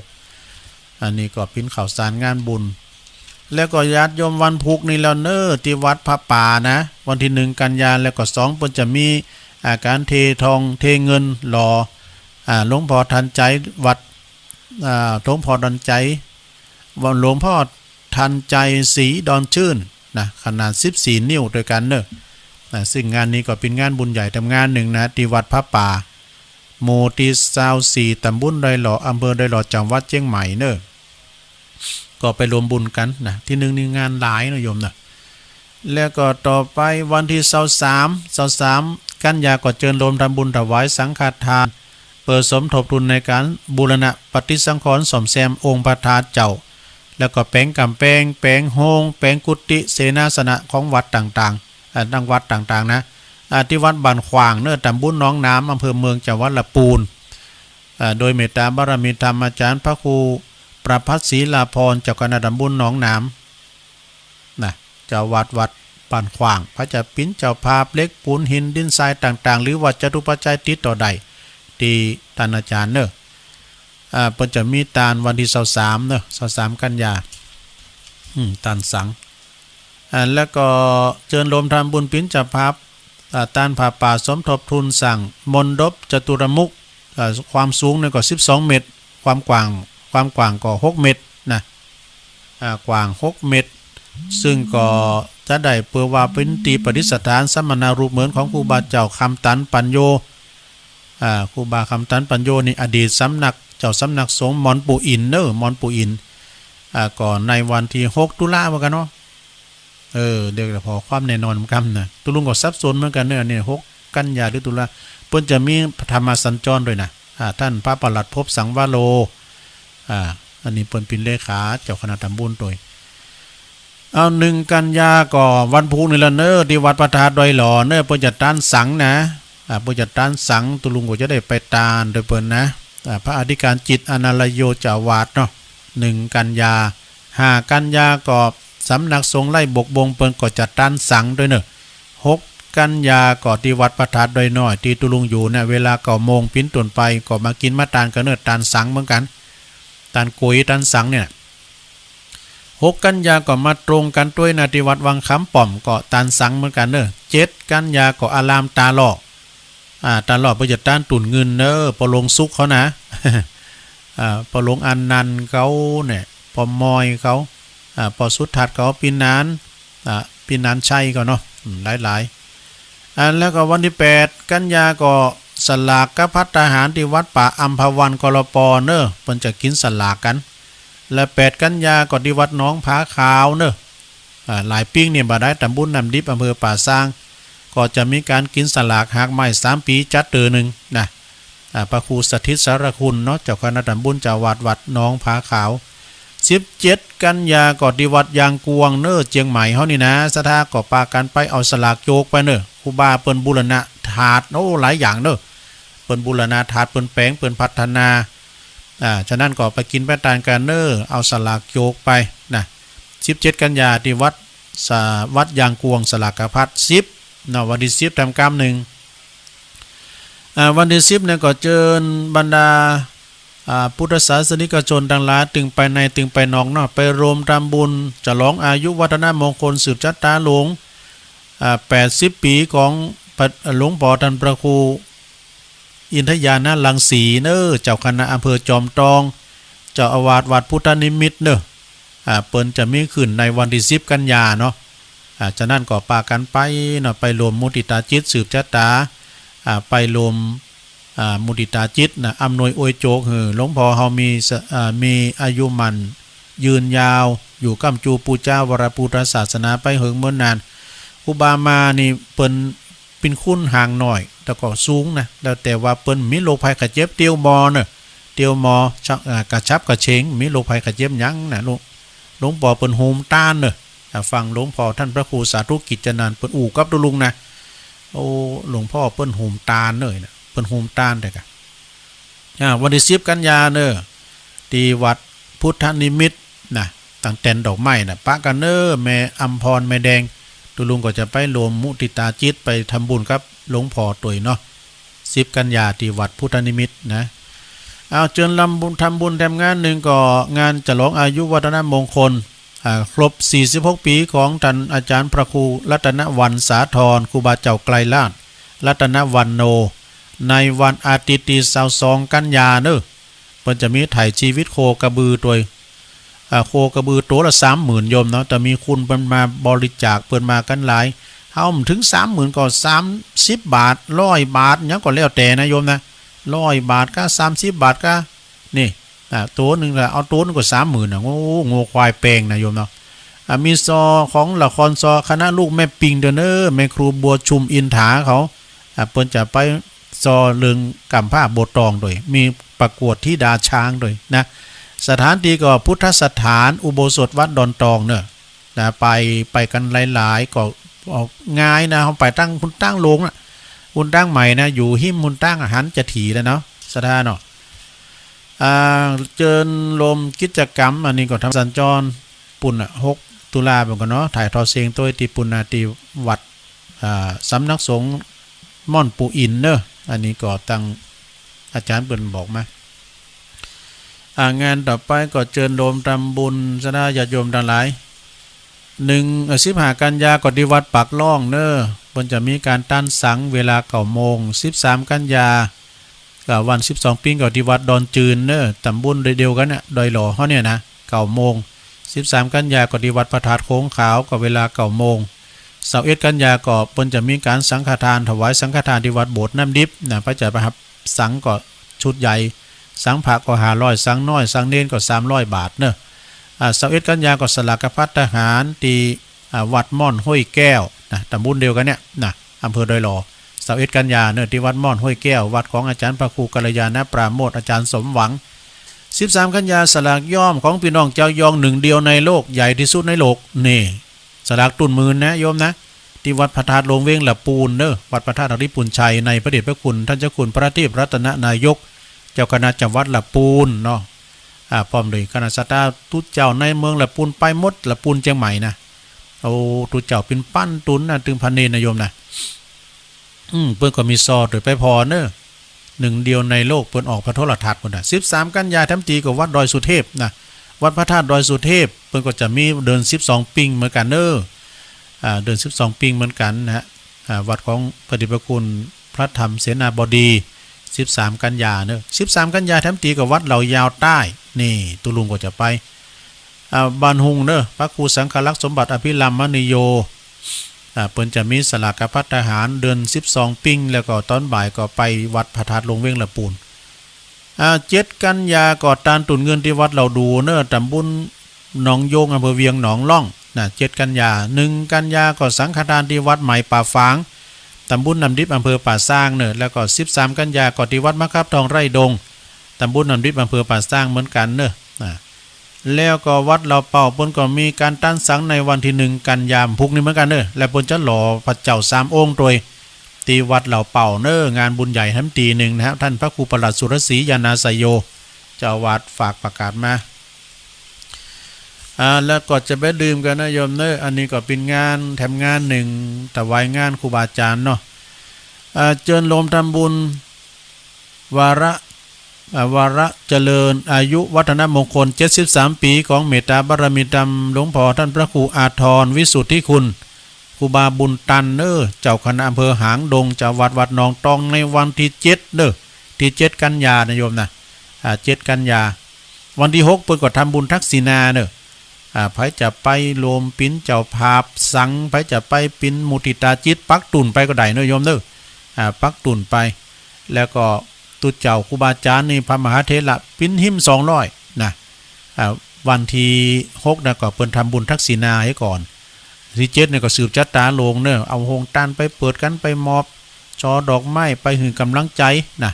ปิ้นขวัญและกำลังใจหือหลวงพ่อเฮาโดยเปิ้นเตดเฮาฟังตุลุงก็ฟังเปิ้นนะฟังเปิ้นแล้วก็ญาติโยมก็จะไปลืมเนอะสถาเปิ้นเดี๋ยวมันอยู่ในไลน์หรอตุลุงโจดไว้นะเดี๋ยวเจิญโลมทำบุญนะมหามงคล8 รอบ96 ปีพรรษา76เนื่องในพระเดชพระคุณ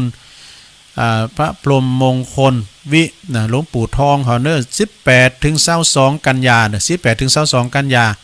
เจิญโลมทำบุญกันนะประสงค์องค์สังฆเจ้ามาตำโนนถึง3 ปั้นรูปนะโยมนะเปิ้นปล่อยจ้าง1 โต 1 เชือกนะพอเนื้อลมเปิ้นเขียนไว้นะรวมปิ้นเจ้าภาพถวายสังฆทานพระมหาเถระ 3,000 รูปละ 5,900 บาทเด้อหรือว่าตามแต่เจตนาเฮาเปิ้นมีนักก็หอมนักเนาะเปิ้นมีเฮามีหน่อยก็ตามบาทตามแห้งไปได้แต่ว่าถ้าว่าหลวงปู่เปิ้นก็บอกบุญมาความจริงนี่เปิ้นก็เพราะมีแถมวันนี้ก็มีไปพักกันเบื่อเนาะที่วัดจังกำเนาะ เอาข่าวสารงานบุญก็เอาเฮ็ดอีกก่อนก็แฮะทางใดแถมเนี่ยจังได้ถ้าว่ามันสารล้ำไปก็ขออภัยนะโยมเด้อซ้ำเตอก็งงเหมือนกันเนาะคำเดียวจะเปิดสายแล้วนะเปิดสายก่อนเวลาแถม1 นาที เอาสายไกลเนาะวันนี้สายไกลเข้ามาเลย0899556506อ้าวเจริญปอนเอาไอ้เจ้าขอมุทิตาจิตอาจารย์มหาประสิทธิ์นะเจ้าอยู่เป็นลมโพลมใจบรรยายธรรมะหรือศรัทธาฟังนะเจ้าตลอดกาลโดยไม่มีกำหนดเจ้าจ้าคนกล่อมนะเจ้าเนาะให้ฟังธรรมะสาระหลากหลายให้ฟังบรรยายเพราะหลวงพ่อเจ้าบ่มีหลวงพ่อเฮาก็คงเหงาเพราะว่าหมู่เฮาฟังเก่าหกเนื้อหมู่เฮาคนฟังตกใจออกเนื้อฟังกันเต้นเนื้อฟังเก่าหกเจ้าเป็นบุญหมู่เฮาบ่มีแต่เท่าไหว้สากับเก่าขอบคุณที่เป็นหลวงพ่อได้ทิ้งไว้บุญขอขอบคุณหลวงพ่อนะเจ้าที่1 กันยาเอาหนุ่มหนาววันถึกนะเจ้าโดยสัมปันนีเขา6 วันลูกเป็นดีอินดูว่าต้องอดสูฟัง104เจ้าวันนี้กำยองวันละกำนะเจ้ากำวันไหนนะเจ้าภาษาไทยแปลว่าละลายนะเจ้าของอย่างที่มันเข็งเนาะกระด่างภาษาเบคือวันไหนนะเจ้าภาษาไทยแปลว่าละลายเจ้า จ้าเจริญปอนอย่างว่าตาวในกำยองตาวในหมายความว่าคนล้มละลายตาวนี่แปลว่าล่มเจริญปอนเจ้านมัสการเจ้าอันนี้ตัวแทนแม่อายกะเจ้าแม่จันสมแม่จันสมเจ้าโอ้วันนี้วันดีเนาะวันที่31ขอท่านมหาประสิทธิ์อายุมันยืนยาวเป็นลมหัวลมใสของคนตั้งหลายจังหวัดหลายจังหวัดที่ได้เห็นได้ฟังเป็นผู้บรรจาเนาะขอเป็นมีความสุขความเจริญอายุร้อยสาวพุทธตนก็องค์เดเน่ถึงขันถ้าครูยองเด้วันที่5เนาะที่5 ตุลานี่มาเนก็ต้องพอกันเนอะอันอาจารย์พระครูเพิ่นว่าคือพุ่นน่ะแต่มีตีนางจ้าโหลดเปิ้นติมแล้วก็จะถามเพิ่มกันก็มีที่นั่งอยู่เขาว่าจัดเมื่อวันเนาะแต่ว่าเพิ่นก็จัดอันทำให้สัญจรวันแม่แหลงกระจายข่าวไปจัดดักเด้อดีแล้วก็นะปิ้นก็บอกเสียงเด้อแม่จันซุมเด้อบอกเสียงก็บอกเสียงแน่นอนเจ้ามาลบก่อนเมื่อขอบคุณเด้อสาธุบุญรักษาอันนี้ตัวแทนแม่อายเด้อเจริญปอนฮัลโหลเข้ามาใหม่เด้อติดแล้วแต่นี่ติดแล้วเหรอเจริญปอนฮัลโหล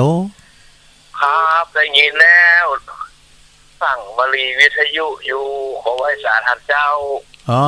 ตุลุงมานิดเนาะแม่นแล้วมาถึงตื่นวันที่ชกไปแล้วลุงมาหาตุลุงเก่งใจ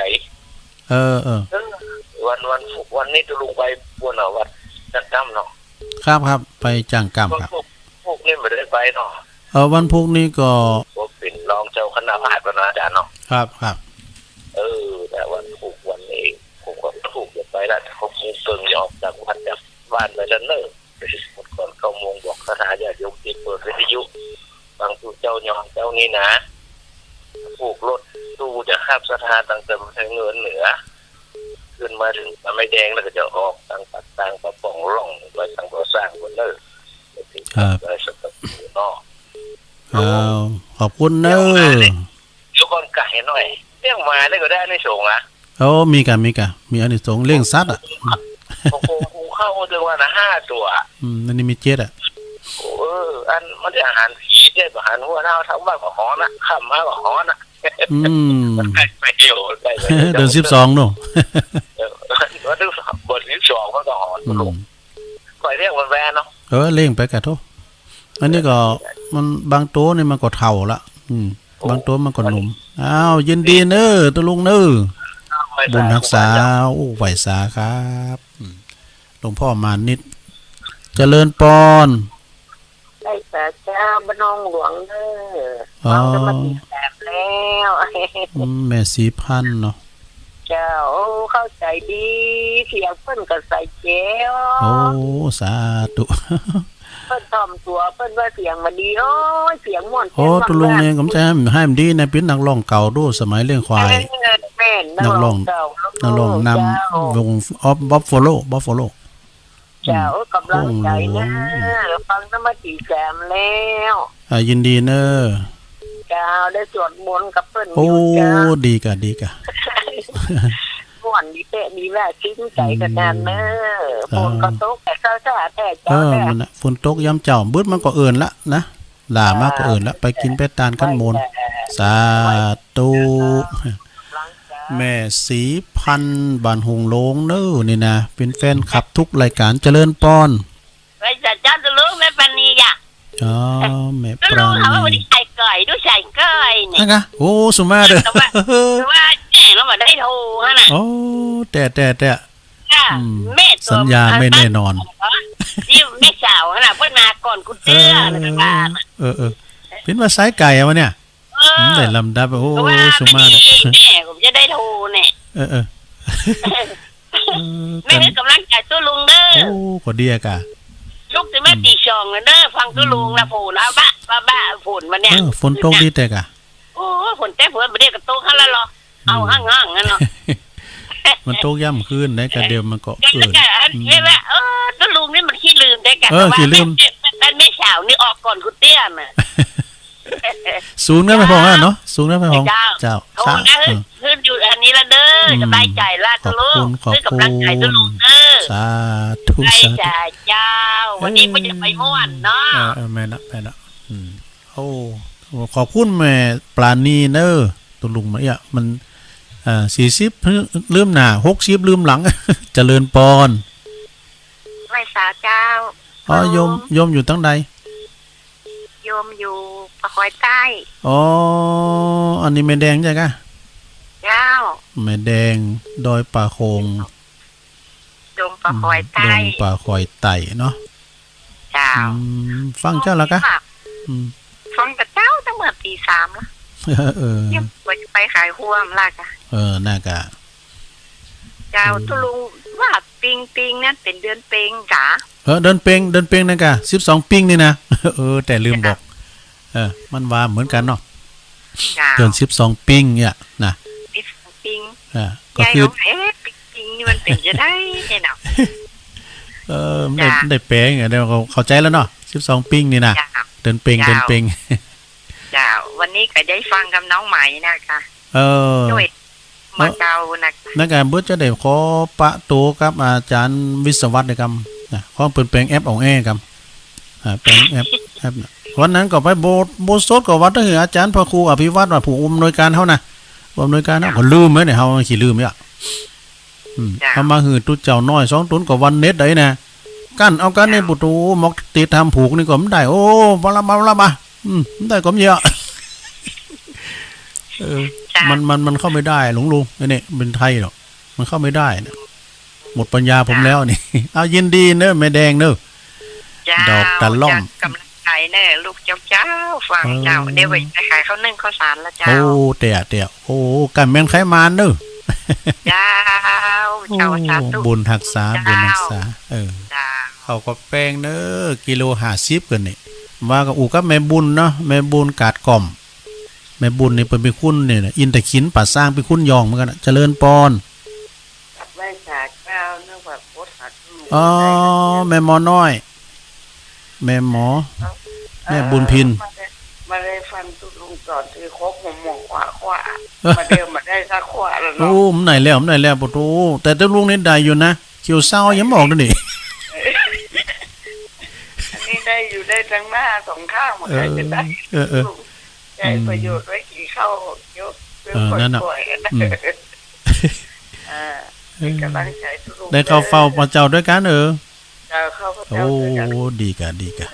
จากบริษัทเจ้า ขอบคุณแม่นักๆเด้อแม่บุญพินแม่บุญพิน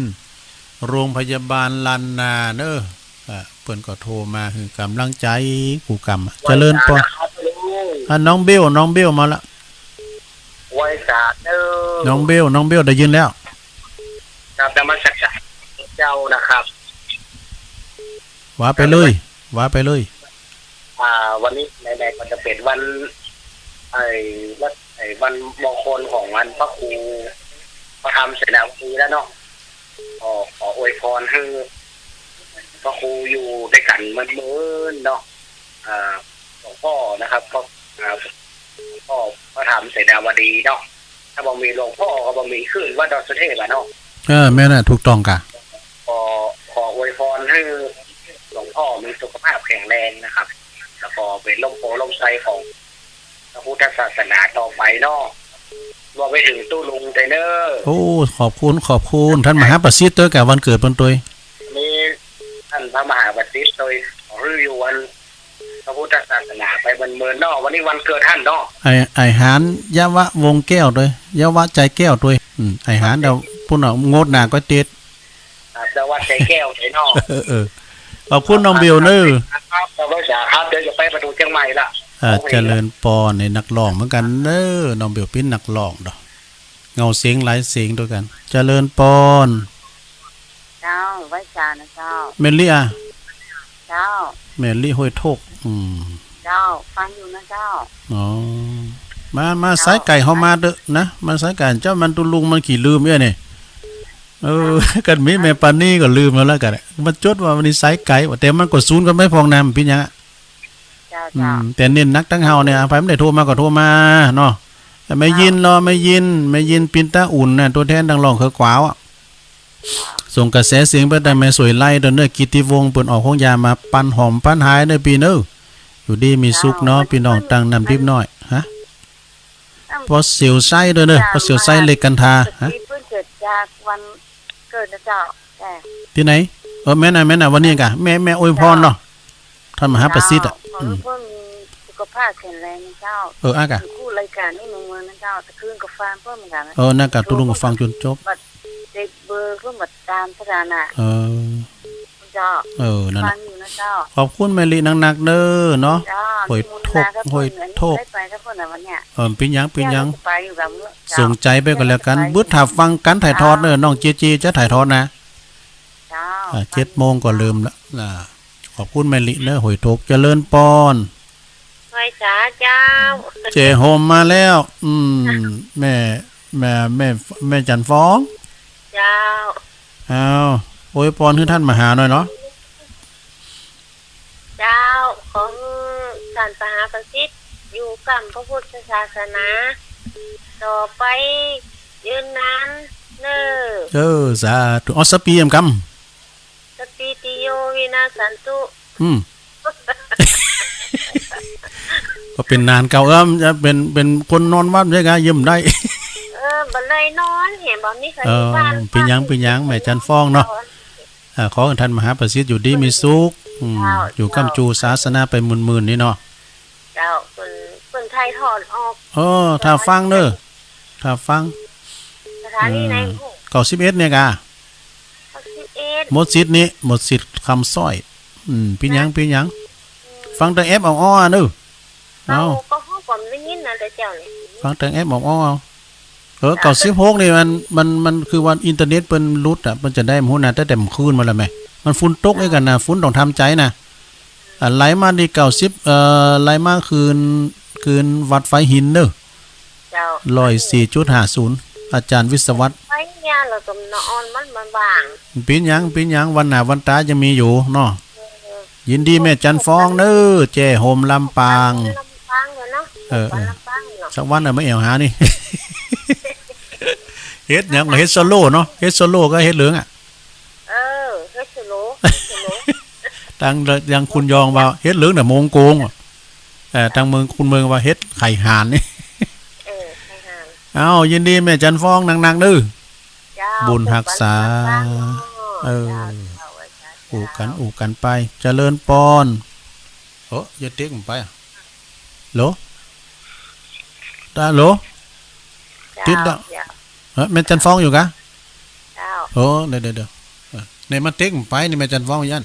กระดังกึกดึกนี่เอาใหม่แม่วางหูก่อนวางหูเลยอีกอ่ะพิ้นว่าอย่างอี้ดูเพราะว่าวางหูน่ะพิ้นว่ามันกระดานมันเห็นหูไปเดี๋ยวหน่อยได้อะละฮัลโหลว่าเจ้าที่รู้แม่เพี้ยนว่าไปเลยอ่ะว่าไปลุยเอาแสงไฟสว่างจ่าแสงสว่างสว่างฉายสว่างจ่าได้แสงไฟสว่างฉายได้แสงคำเจ้าฟังชัดเจนที่กำลังจ่าที่ลุงเด้อดีแล้วก็ฟุนโตนี่บ้านนี่น่าอย่างเดียวกันนะเจ้าหัวหมดเนาะลุงเนาะน่าก็รับโมนนะครับวันเนี้ยลามาตึงย่างลามาตึงย่างงานการพระคิดเจริญรุ่งเรืองเนาะน่ากะโอ้จ้าว่าจ่าเด้อขอบคุณแม่เพนนางๆเด้อคนสู้ชีวิตแม่เพนนี่นะกินตาลดินไหนเปิ่นก็หอมกินหอมตาลไปมาแล้วไม่ยินถูกพัดพี่ไงกินตาอุ่นตัวแทนหล่องคือกวาวตกเหรอตกเหมือนกันนะแม่ตกอะไรฟังเจ้าละกะแต่ฟังถึงวันแล้วหรอมันอะไรไม่รู้เขาโทรมากันเหรอได้ไม่รู้ก็อู่กันนั่นเนาะแม่ยินเป็นตัวแทนก็แล้วกันเนาะตัวแทนหล่องคือกวาวความจริงเปิ้นก็ฟังกันยินดีแม่ยินปินตาอุ่นล่องคือกวาวอำเภอเวียงหนองล่องเจริญปอนเมืองฟังมาให้สายเดียวได้ฮะฮัลโหลตั้งได้จ้าเนี่ยปออกตันล่อโอ้ปลงอันนั้นเจริญปอนในปลงครับอันเด็กกดหมดแต่เจ้าพยายามใจความเป็นฟังเสียงตะลุงก็เลยบักคัดจิตจะนอนฟังเสียงฝนจ้าก็เลยฟังเสียงฝนไปได้ครับฟังเสียงฝนเลยครับวันก็ฟังอยู่นะครับฟังเปิ้นอู้กันมาเปิ้นนั้นโทรมาขโมยเนาะน่ะเปิ้นฟังเปิ้นก็โมนเนาะเปิ้นอยู่ที่ไหนเฮาก็ได้ยินน่ะครับขอพระคุณนะตัวลุงที่ได้ประกาศสัมพันธ์กับประกาศถึงว่าเนาะครับอันเพราะว่าเปิ้นจะกินจะต้านที่หันนี่เฮาก็ว่าไปเนาะครับโอ้พี่น้องตาหล่อนี่โหมได้กับตัวลุงเคยไปโปรดแผ่เมตตาคุณนักต่างกุ๊กเขาเนี่ยเป็นหมื่นปลายวันนี้เฮาเอาสักบาทอ่ะถึงจะเอาเบอร์ก็ถึงหือเปิ้นแปลงวัดใหม่เนาะมีการไม่งานก็บอกเด้อจะไปจุยนะครับกับถึงบรรลุถึงบุญคุณนะครับพอลงซุกเขามาลงพอลงอันนั้นก็ได้เป็นเก้าเป็นการแตะครับช่วยกันไปแม่นพี่นันใจเขาเนาะพอมอยเขาพอสุดทัดเขาหลายขอบคุณบ่ลงอันนั้นเด้อโอ้อันนี้ก็เป็นตี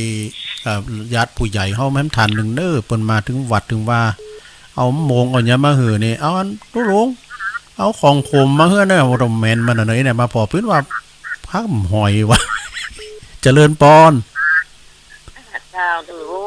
ตั้งใดแม่96นี่ออกเป็น1ได้ยินแล้วก็96อ่ะจ้าออกแล้วเนาะขอบคุณอันตุปีอูเด้อขอบคุณตุปีอูด้วยเพิ่นเสริมสัญญาณน่ะเนาะเพิ่นนั้นก็เกี่ยวกับอินเทอร์เน็ตฝนตกต้องทำใจน่ะโอ้แม่อยู่บ้านไหนอยู่ไหนอ่ะแม่น้องปากคังอ่ะแม่บุญนะ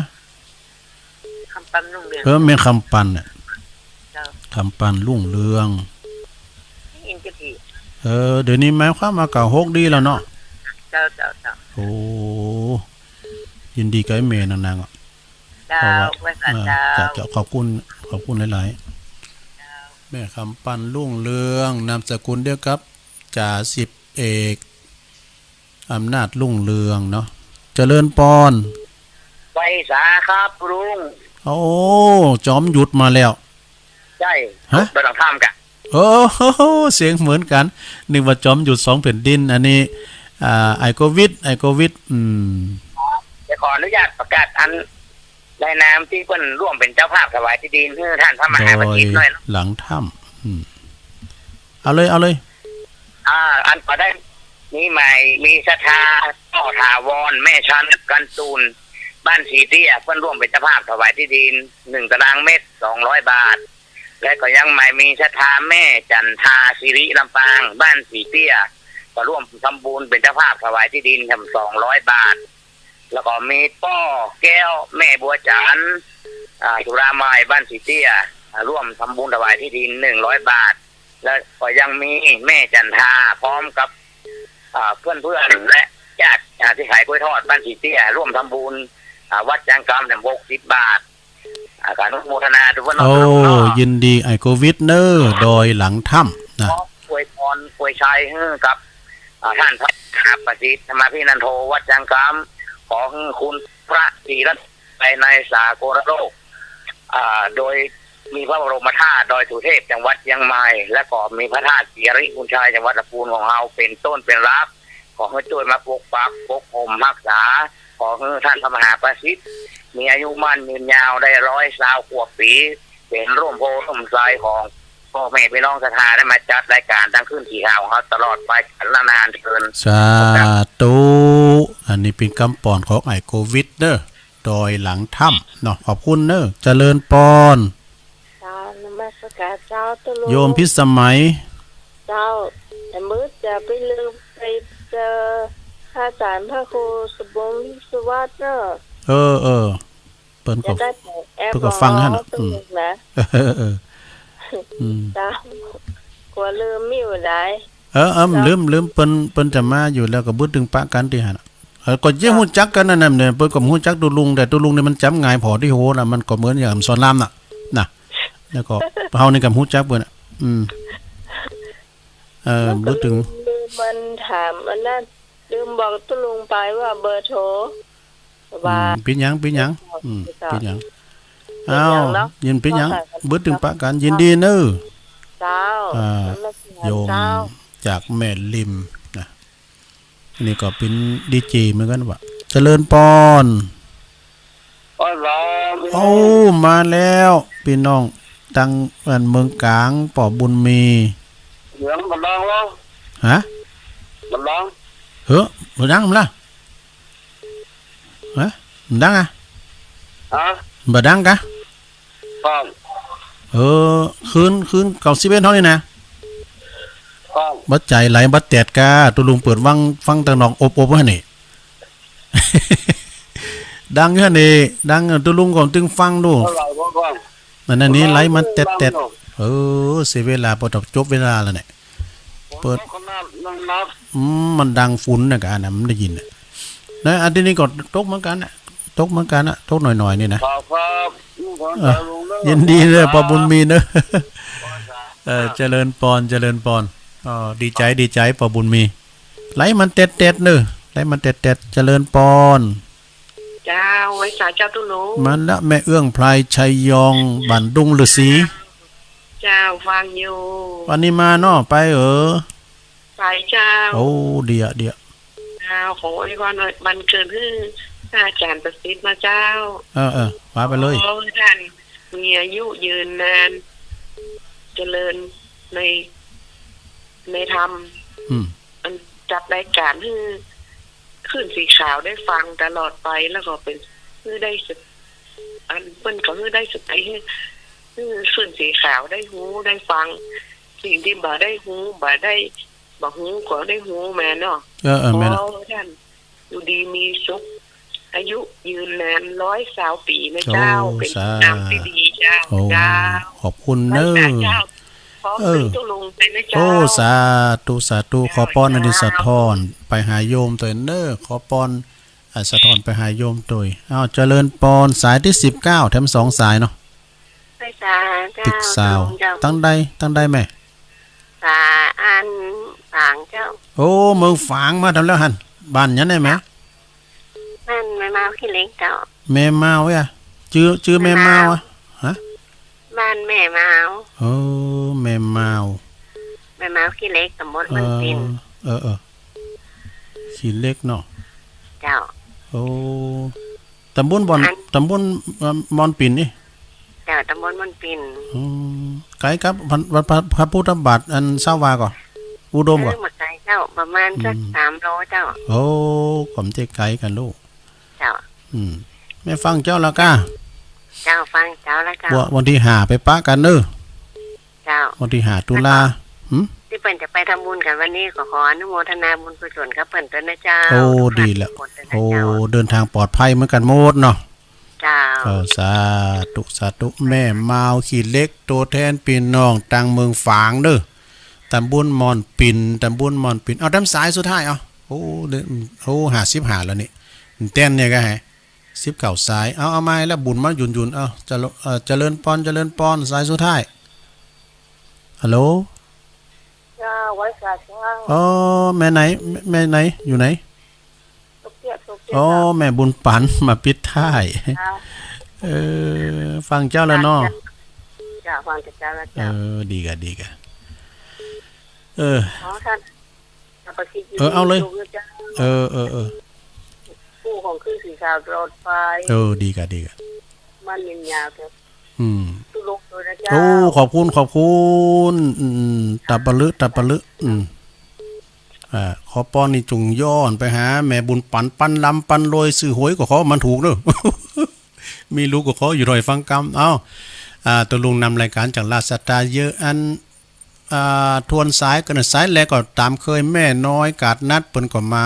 ปันป้อนโดยคำกลอนเข้าหำตัวเนาะแม่น้อยกาดนัดก็เปิ้นอยู่บ้านอันนะดอนโหลงแม่จันสมหลังกาดแม่สาวเด้อนี่แฟนครับประจำตุลุงมานิดนะถามว่าโลสำนักสงฆ์หอมบุญเด้อดอยสะเก็ดแม่สีพันดงว่าบ้านหงโหลงแม่ปราณีสุดที่นั่นแม่แดงดอยป่าคงนะ12ปิ้งก็คือ12ปิ้งเนี่ยแม่ดอกตะล่อมแม่บุญพินโรงพยาบาลลานนาเนาะน้องเบี้ยวนักร้องแม่ลิห้อยโทกแม่จันฟองแก่โฮมแม่เพนขาวเตี้ยคนสู้ชีวิตแม่เย็นปินตาอุ่นตัวแทนบันล่องเกอกวาวปลุงอันนันตาหล่อเน้อแม่คำปันลุ่งเรืองดอยน้องป่าข้างโยมโควิดดอยหลังถ้ำสะพานบุญแม่โยมพิสมัยแม่ริมป่อบุญมีเมืองกลางแม่แม่เอื้องไพรชัยยองดงฤาษีบ้านหงแม่มาวขีดเล็กมอนปิ่นเนอร์แล้วก็แม่บุญปันศพเตี้ยเช้าซ้ายพอดีนะโยมนะวันนี้ก็นำรายการจากราชสถาไปก่อนย่าง3วันพุธหน้ามาปักกันใหม่เนอะตุลุงก็จะทำกันบ้านมามาจากับพี่น้องศรัทธาโมนแต้มกำหนึ่งเนาะอยู่ดีมีสุขกันเนอะเดี๋ยวก็ไปปักกันที่วัดจ้างกำอยู่ดีมีสุขเหมือนกันจุปู่จุคนจัตตารโอธัมมาวัฏฏันติอายุวันโนสุขังปะลา